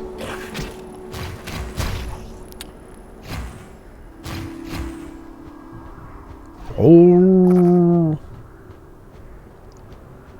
Oh, there you go.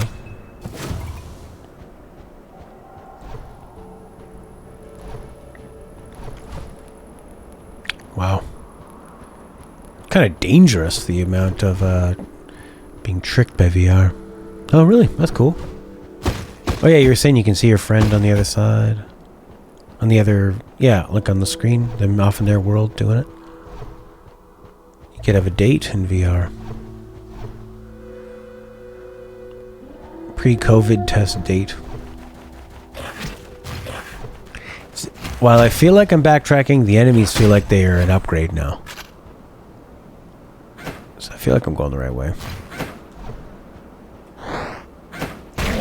Yeah! Whip him out of the sky.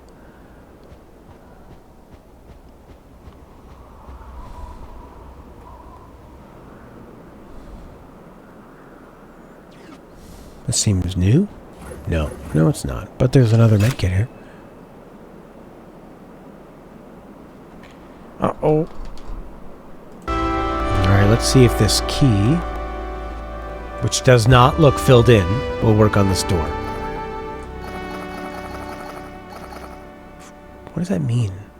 10 red things. Okay, looks like this is the place to go. Let's get a zoom in of that.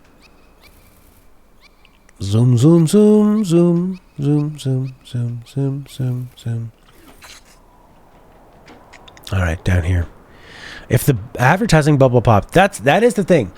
Advertising is one of the, other than lobbyists, which is kind of a form of, well, it's not a form of advertising, but it's a form of spending money to make sure your product gets in front of people. Whoa, yeah, baby. They pay a lot of money. It's such a huge industry.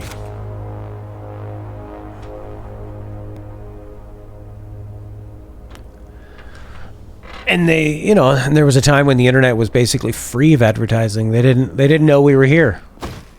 They found us.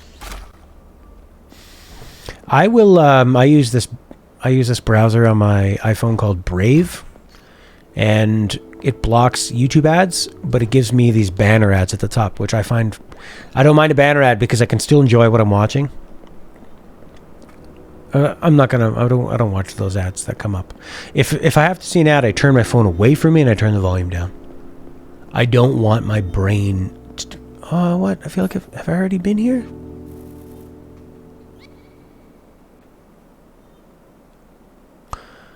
Can I go down and around? Oh, shoot. I've already been here. This isn't where I was supposed to go. Man! What's that red piece on the over there? Ah, shoot.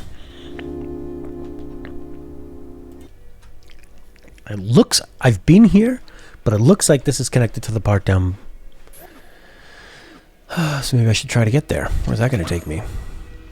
No, I definitely don't want to deal with these guys again.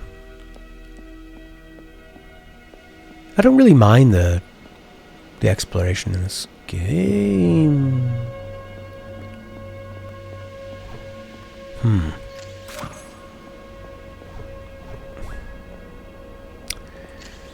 It feels like this is connected, but I don't think it is.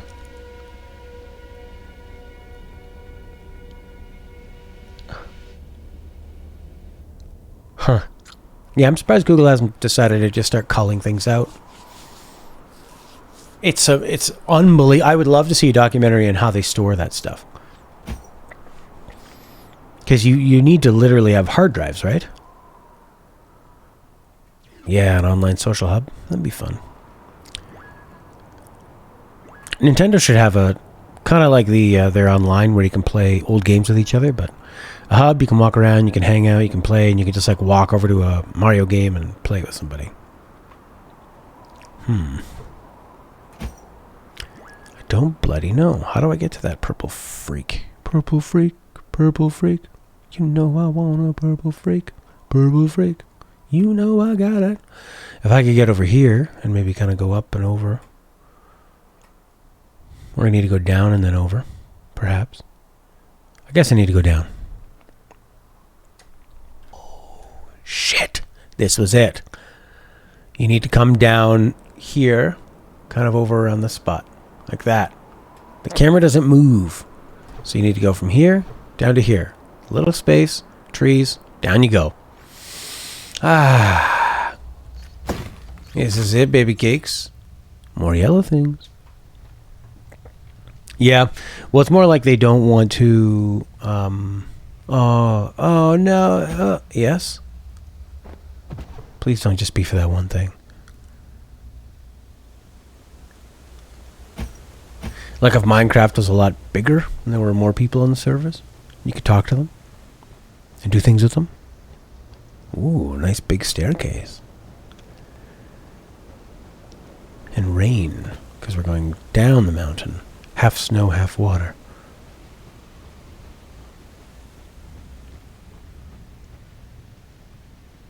I wouldn't mind trying those Elder Scrolls online. This is where we started, I think. Or at least by a fireplace it looked like. Oh yeah, this is the beginning of the game.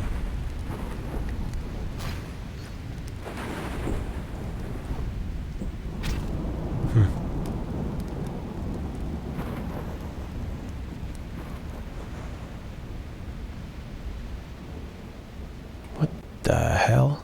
But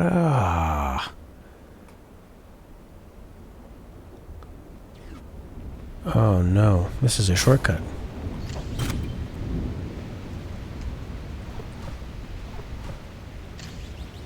Oh no. The beginning might still be connected to this stuff. There and there. Okay, alright. Don't count it out just yet. Seems a bit strange, but okay. And we get to hear this awesome intro music again, so why not?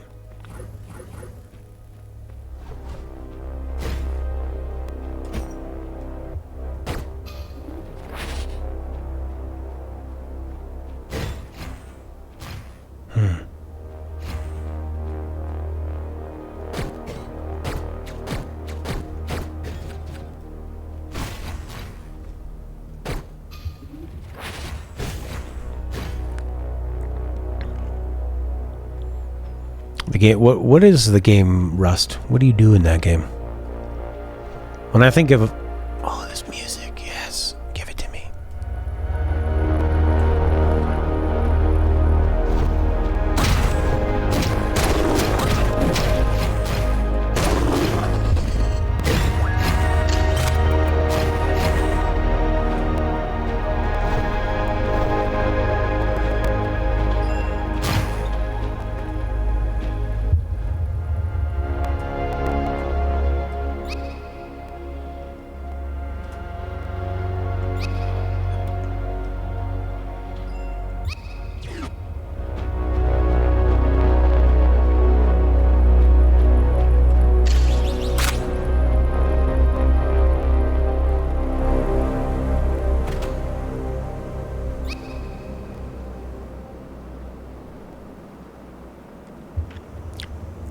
wonder if I should go back down there.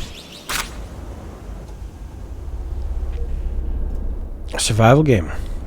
Yeah, when I think of that, I think like third person or first person 3D open world. I guess you're just fighting off random enemies and trying to find food and all these things to survive and that kind of stuff, right?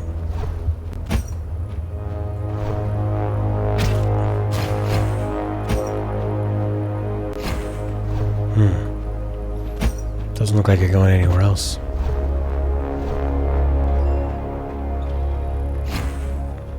Yeah.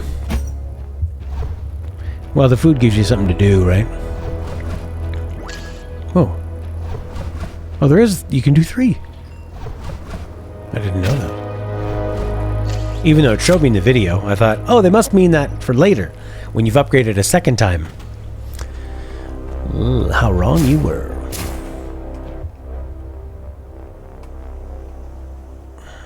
I guess. Huh, interesting.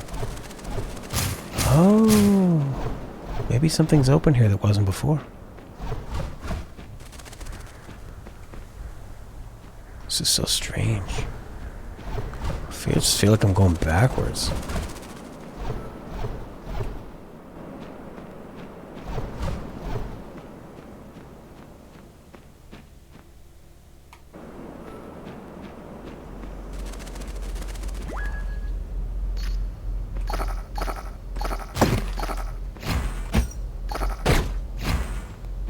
Huh, interesting.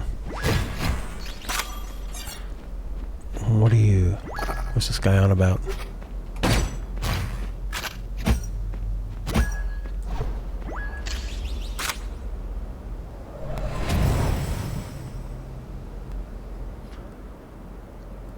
There's a lot of moments in this game where I have no idea where I'm going, but I do end up in the right spot.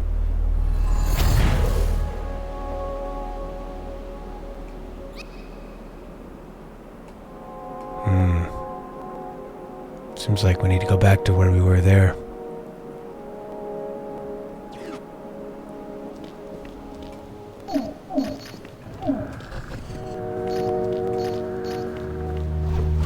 Yeah, now we're just back at the dash hut.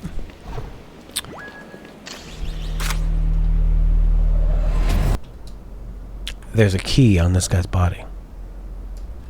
So the key that I found way in the other area, does that key work with this door? No. How many keys do you have to get? Do I have to get 10 keys? Alright, so when I went over to the right, I did whatever I did there, and this door opened, and I didn't go through this. Instead, I backtracked. Yeah, there's probably... It's EA games. They're all about that. I mean, I bought Battlefield 4 or something a couple years back because it was $10. Because they just put out a bunch of DLC, and they wanted you to play it. And then when you go play it online, you're actually locked out from... playing half the stuff, right? Because you don't have the maps.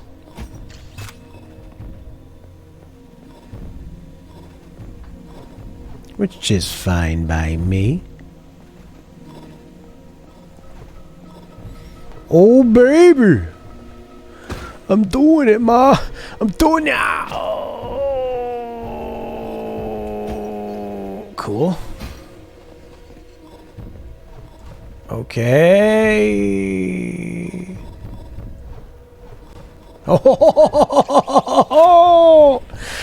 Well, I know gaming is actually really, really cheap if you wait a few years. If you do everything a couple years behind, it's super cheap. You could buy games for like $10. You could buy consoles for $200. You could have every console for like for the price of buying I could pay $650 for a brand new PS5. I could wait a couple years and then get a Switch for $200. I could get a PS5 for $200. I can get an Xbox $200, and then I could play all those games for $10. But if you want to play everything right away, that's expensive, man.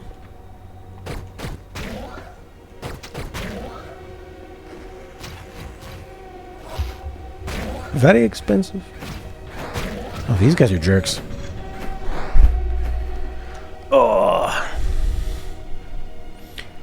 Okay, this is a good little spot. Why don't you heal yourself? I think I'll save my bullets.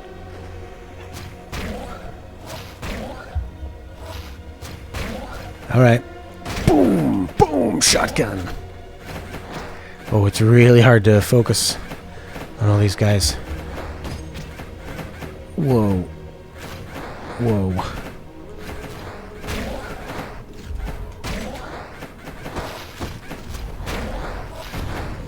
Wow, this is tough. Yakuza 3 and 6 on PC? Yeah, it seems like you've got the games, you got them remastered, they're ready to go. Put them out there. Is that a licensing thing? Do they not own their stuff? Does Sega owe somebody a lot of money? I could see that. We owe some loan sharks. We made some bad investments on that 32X. Still paying for that. Heal.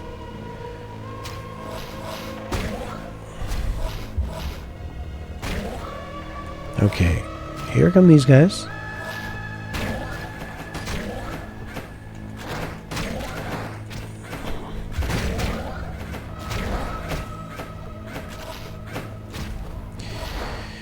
Oh gosh. That is terrifying. That is terrifying.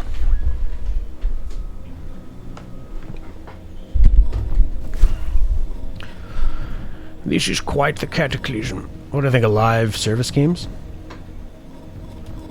I never get into them. I get really into multiplayer games for a short burst, and then I'm done. You know? Like, I'll really want to play Rainbow Six Siege, I'll really want to play For Honor or something. Maybe if you got friends to play with, it's nice, I guess. Just to keep it fresh or something. I prefer, like, the competitive ones. Oh, the shotgun's no good against these guys. There we go. This is the way to do it. Use the pistol.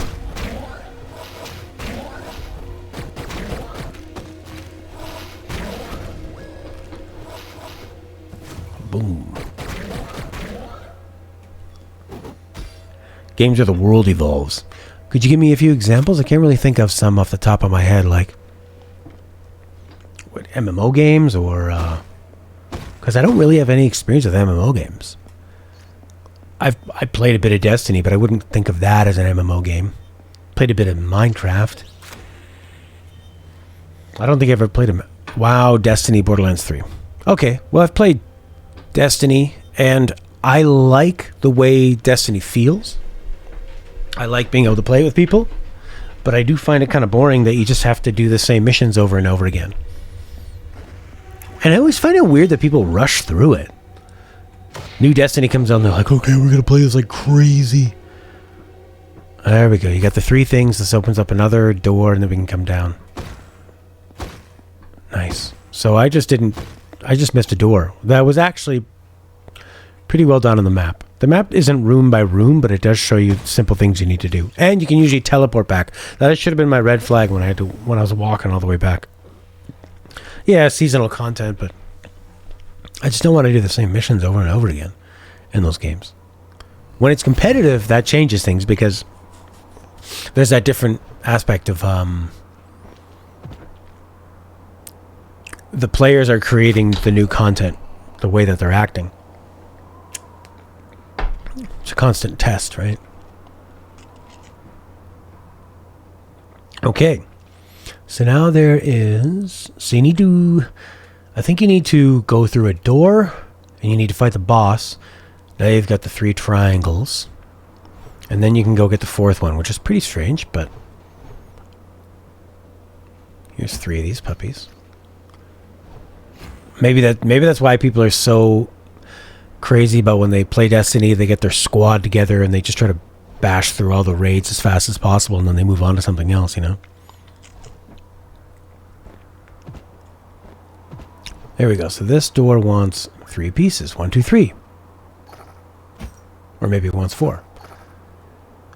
Okay. Oh, but there was another one. Look, this one wants 3. Yeah. 1, 2, 3.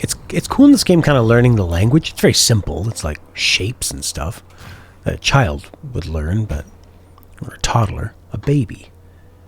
You learn your shapes. Oh, a little dungeon. Yeah, I've never, I just wouldn't want to do the same stuff. Something like Overwatch, but not as toxic. Yeah. I remember my first time, I was having a lot of fun playing casual in Overwatch. Went to play a bit of like competitive, and just got destroyed, and people were way meaner. They just take it really seriously. You know what they kind of remind me of? I don't know if you've ever played like adult casual sports, like people that get together and play baseball.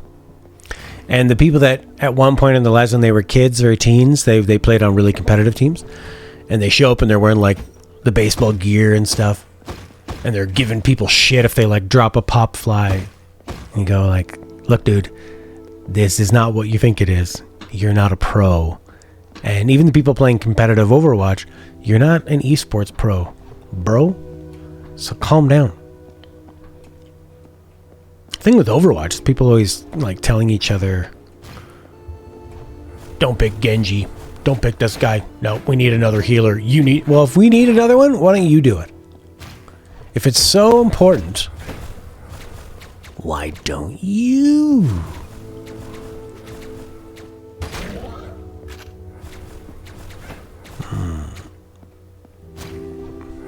That's why I like being Lucio, because he would heal people, but he didn't have to aim. And I'm not great at aiming, so I could just run around, be near everybody, be near the action, and heal them.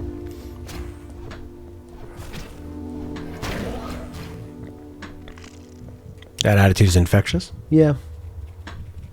I mean, it's disappointing if you're trying to win, and I remember hearing a guy in a podcast, and he's talking about how he doesn't take anyone seriously on League of Legends or whatever it was he's playing unless they've played 1,000 games. That's true. They have different agendas, and they're trying to work towards something. I tend to not like situations where you need to work together. And I read that on, it was like a Are You on the Spectrum test. Man, if I put my Joy-Con down here below, it's got a significant lag when I press the button. Swipe the sword. That's a good way of putting it. It's some people just want to have fun, some people want to screw around, some people want to experiment. And God, that looked like the ground. It looked dangerous. And other people won't let them. Like, well, maybe I want to play as this kind of character and practice with them, you know? And you don't get the... and, like, if everybody is going on the meta, the current meta is 3 tanks, well, why don't you predict what that meta will be and break it, you know? If you can predict it, you should be able to easily defeat it.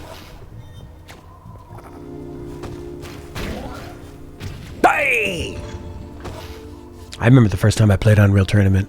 I had an original Xbox, online, the headset, and I was stoned.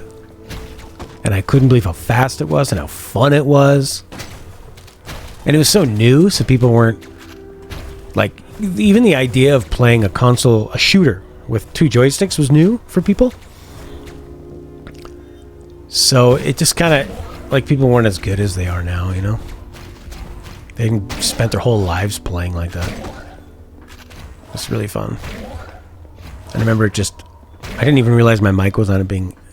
and we had rented it. And I was really stoned playing it, and I'm going, I want to buy this game. This is great. I'm going to buy this game. And the people listening saying, just buy it then, okay? And that was so new, too. There was this weird problem with Canadian internet where I was trying to play Ghost Recon and it wouldn't let you find matches. So you had to just make friends with anybody and join their matches.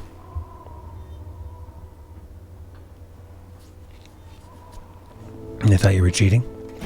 Oh, I have, because when you're good at something like Unreal. And Unreal's so fast, too. It's pretty fun. A lot of jumping, though. A lot of verticality. I like the more realistic shooters where you're slower moving. GoldenEye.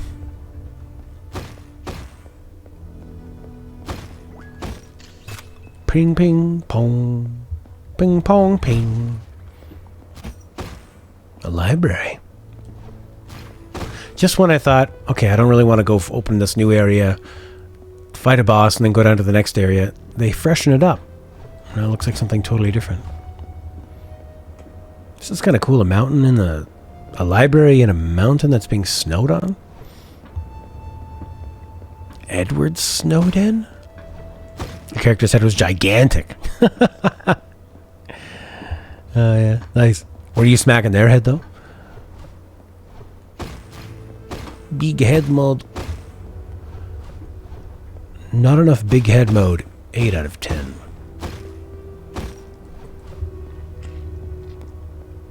Well, yeah, you have a lot of experience with it. At that time, if you could pick up... Because, I used to play online shooters back then, and it was... Oh, my God, it was so much easier. The bar of how good people were was so low.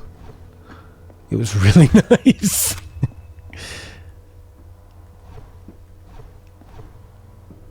It's hard to know what's a pit and what's not a pit. You look like a boss.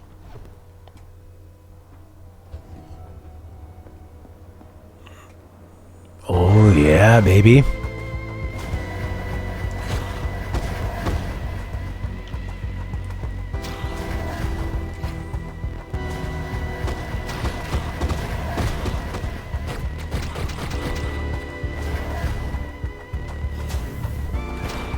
Whoa.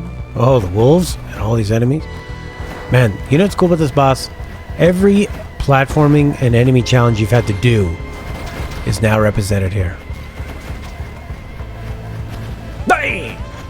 Yeah, everyone was more fragmented, and yeah, I think that was my peak, was playing oh, I know, if this was like Ninja Turtles in the 90s, the Hyperlight Drifter would go, "Take this, bird brain. Time to crack a few eggs." You'd go, "Never talk again, please."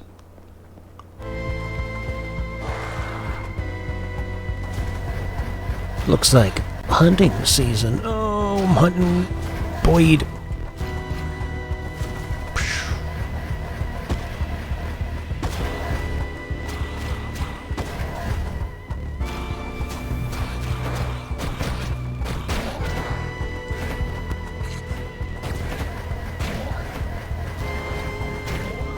These Boyds. Oh, look at all these guys cheering him on. Come on, get him. Yeah. Some arena fight to you. Well, it seems like his cronies just sort of go away after a while.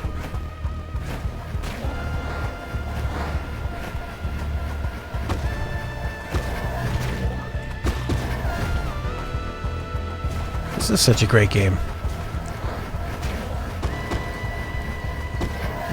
Wow. Because everything is pretty measured and feels pretty fair. It's like if you just take your time and you can't, as long as you don't spam and you just pay attention to where you need to land, you're fine.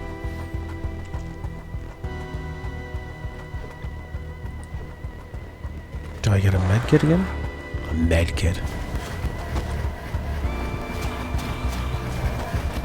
Oof.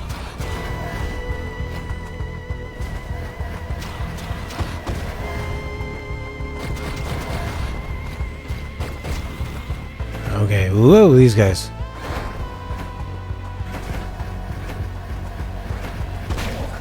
Then while also, like, you have a double dash, but you can't spam the double dash. You still have to have that little bit of timing that makes it difficult. Ah!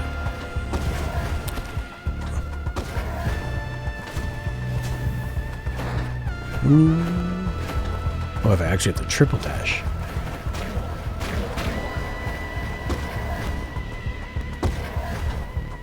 Wow. Purple things everywhere. Ah!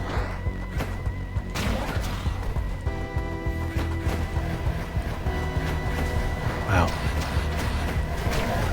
Yikes. It's a really fun boss. Because he kind of seems so simple in a way.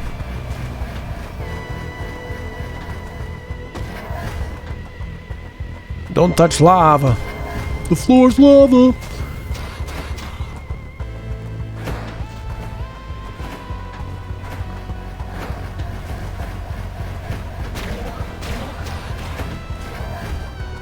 don't want to fight you. Oh, it kills them. Oh, that's why they're disappearing.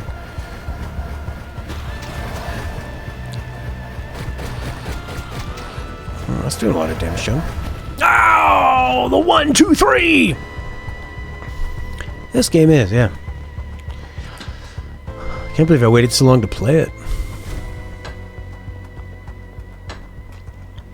Okay, so he sort of changes his attacks up with the 1.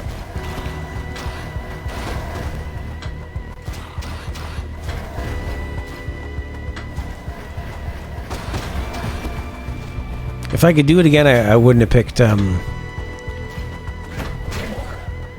I wouldn't have picked the double dash. It's too difficult to nail it properly. It would have been nice if I could have just upgraded my power, my attack power. Uh-oh, the Joy-Con's getting slippery. Joy-Con, impressive for a portable controller, but still no replacement for a real one. Oh, kind of hard to see that purple square come up.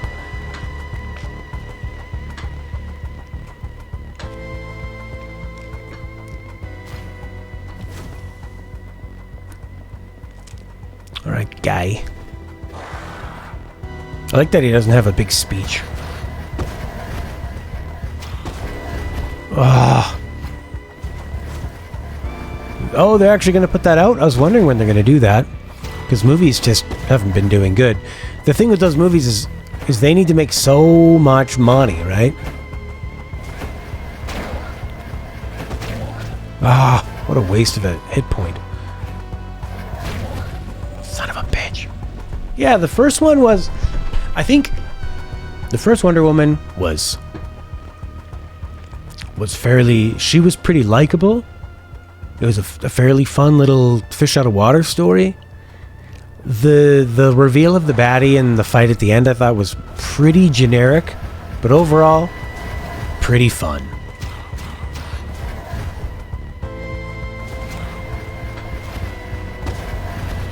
Man. Yeah, I enjoyed seeing it in the theater. There's a low bar for movies now, especially DC movies. Those are actually interesting to watch.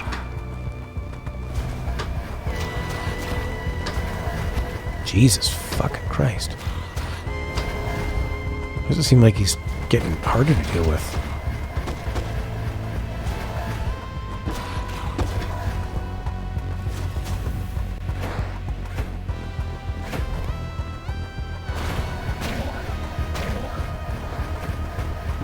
Whoa. You just have to not dash until you're standing on something purple.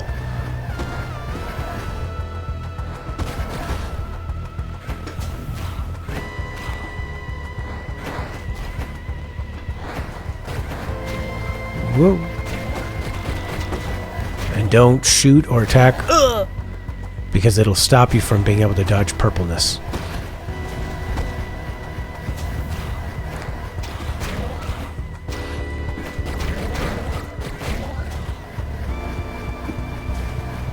Oh! Jeez.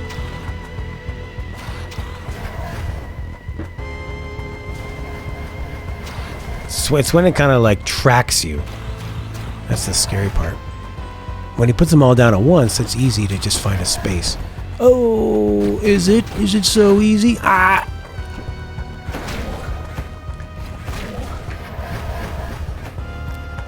Here's the final phase.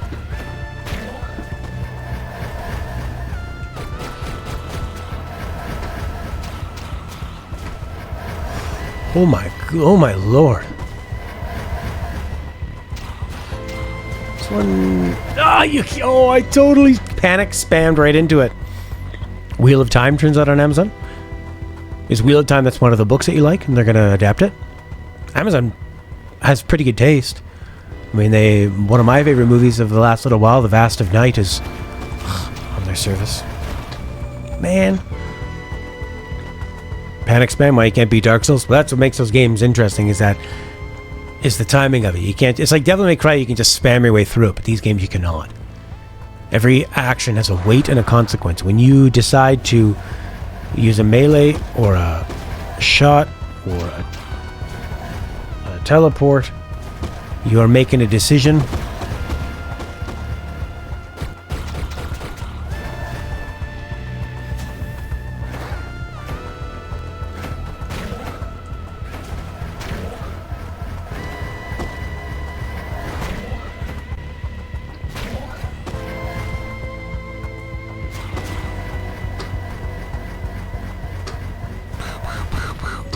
Oh, it's cool. The those blocks are moving to the music.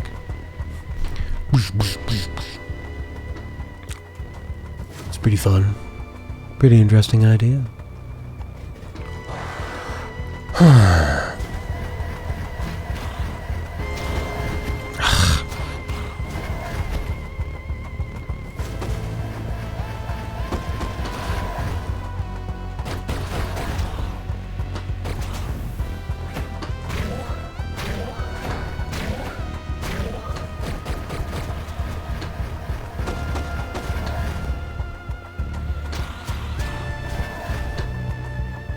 I guess you can just kind of walk up to him and run away.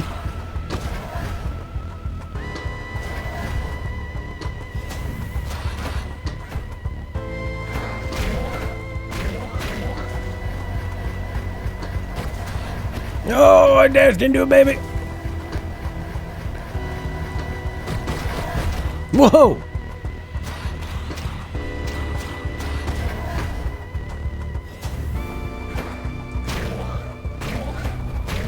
Huh, these guys are way easier to deal with now.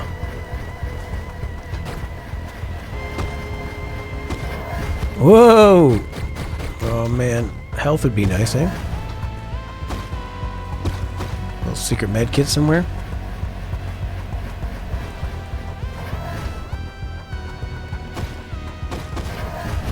There's no help for you here. Yeah, that's the thing, right? That's the biggest thing. You get low on health and you start acting differently. The boss gets low on health, you start acting differently.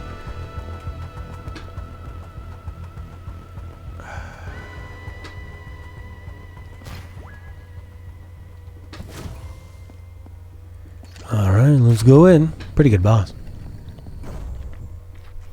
What games other than Cyberpunk are coming out before the end of this year? Jesus. I don't know, the Wonder Woman game?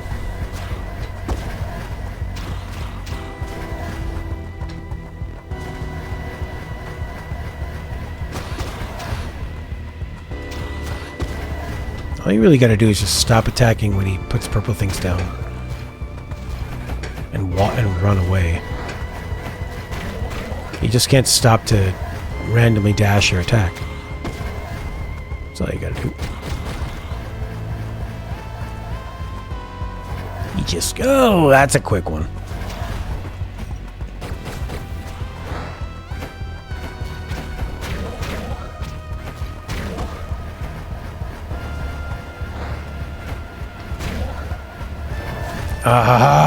That's so infuriating when you lose your whole health boost because you're at a purple square.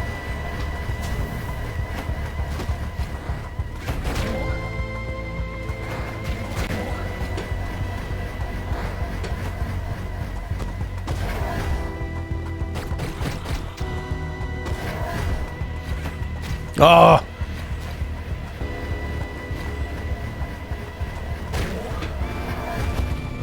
Fuck off.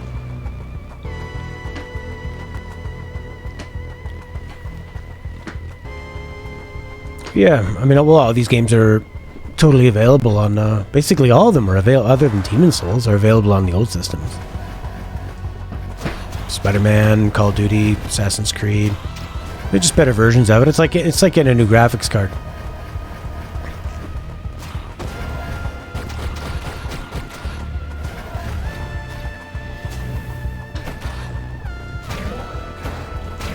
Ah! They come in at that staggered time.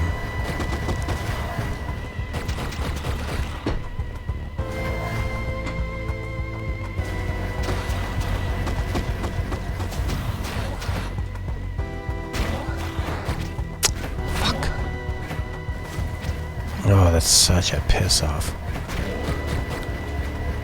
When I lose my... Ah, fuck you! Oh,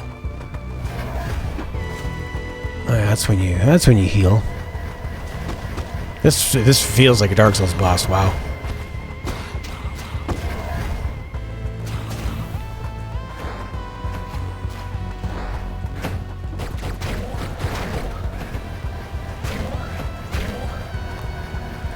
Is there any health anywhere else?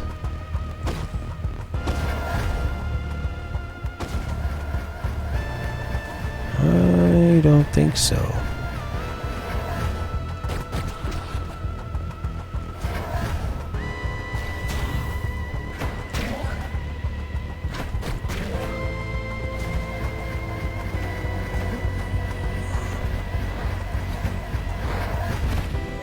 Yikes. Wow, this is really tough. I think I'll pause the recording. I've been getting closer here. Oh, right into that shit! Oh, baby! Oh, finally! Stupid bird head, you're nothing but a nothing, man. Good God. Good Jiminy Christmas, Lord Cakes. Take the yellow pieces, so many yellow pieces. Your reward is piss. He's the R. Kelly of bosses. He has all these yellow pieces around him. For his fans. Okay, what do I do with them all? Oh, they all left, did they? Interesting. Now that I've beat the boss, I think I can access the other purple piece down in the bottom. I feel like all I got from him was a bunch of yellow pieces. It's kind of weird.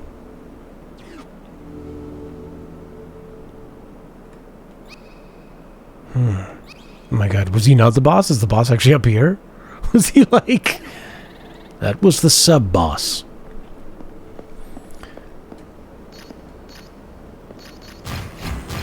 Yeah, it kind of does look like an elevator, doesn't it?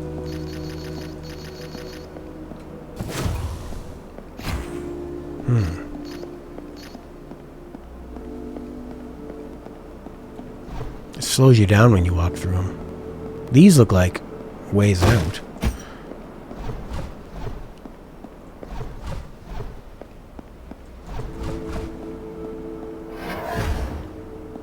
Okay, seems to have opened. I feel like I'm missing something.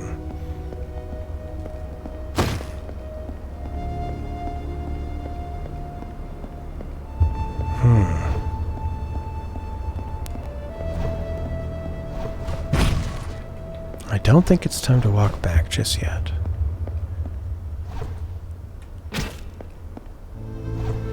You're not double jumping your way down there. There's some kind of like teleport pad or something.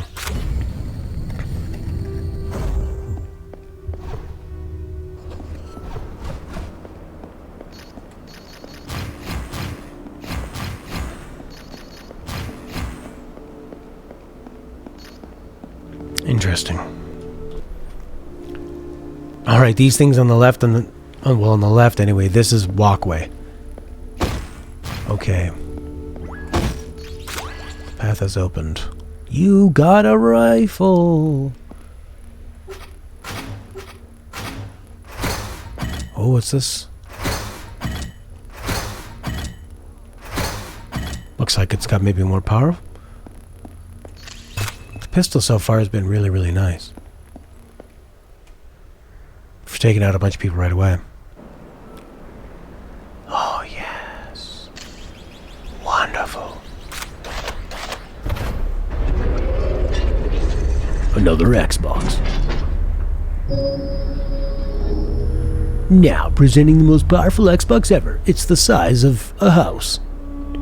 Xbox House.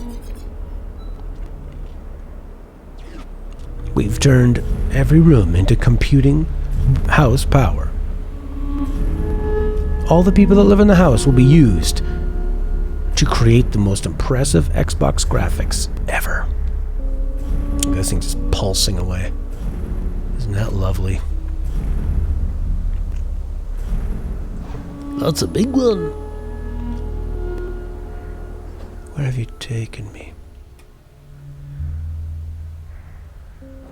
Okay.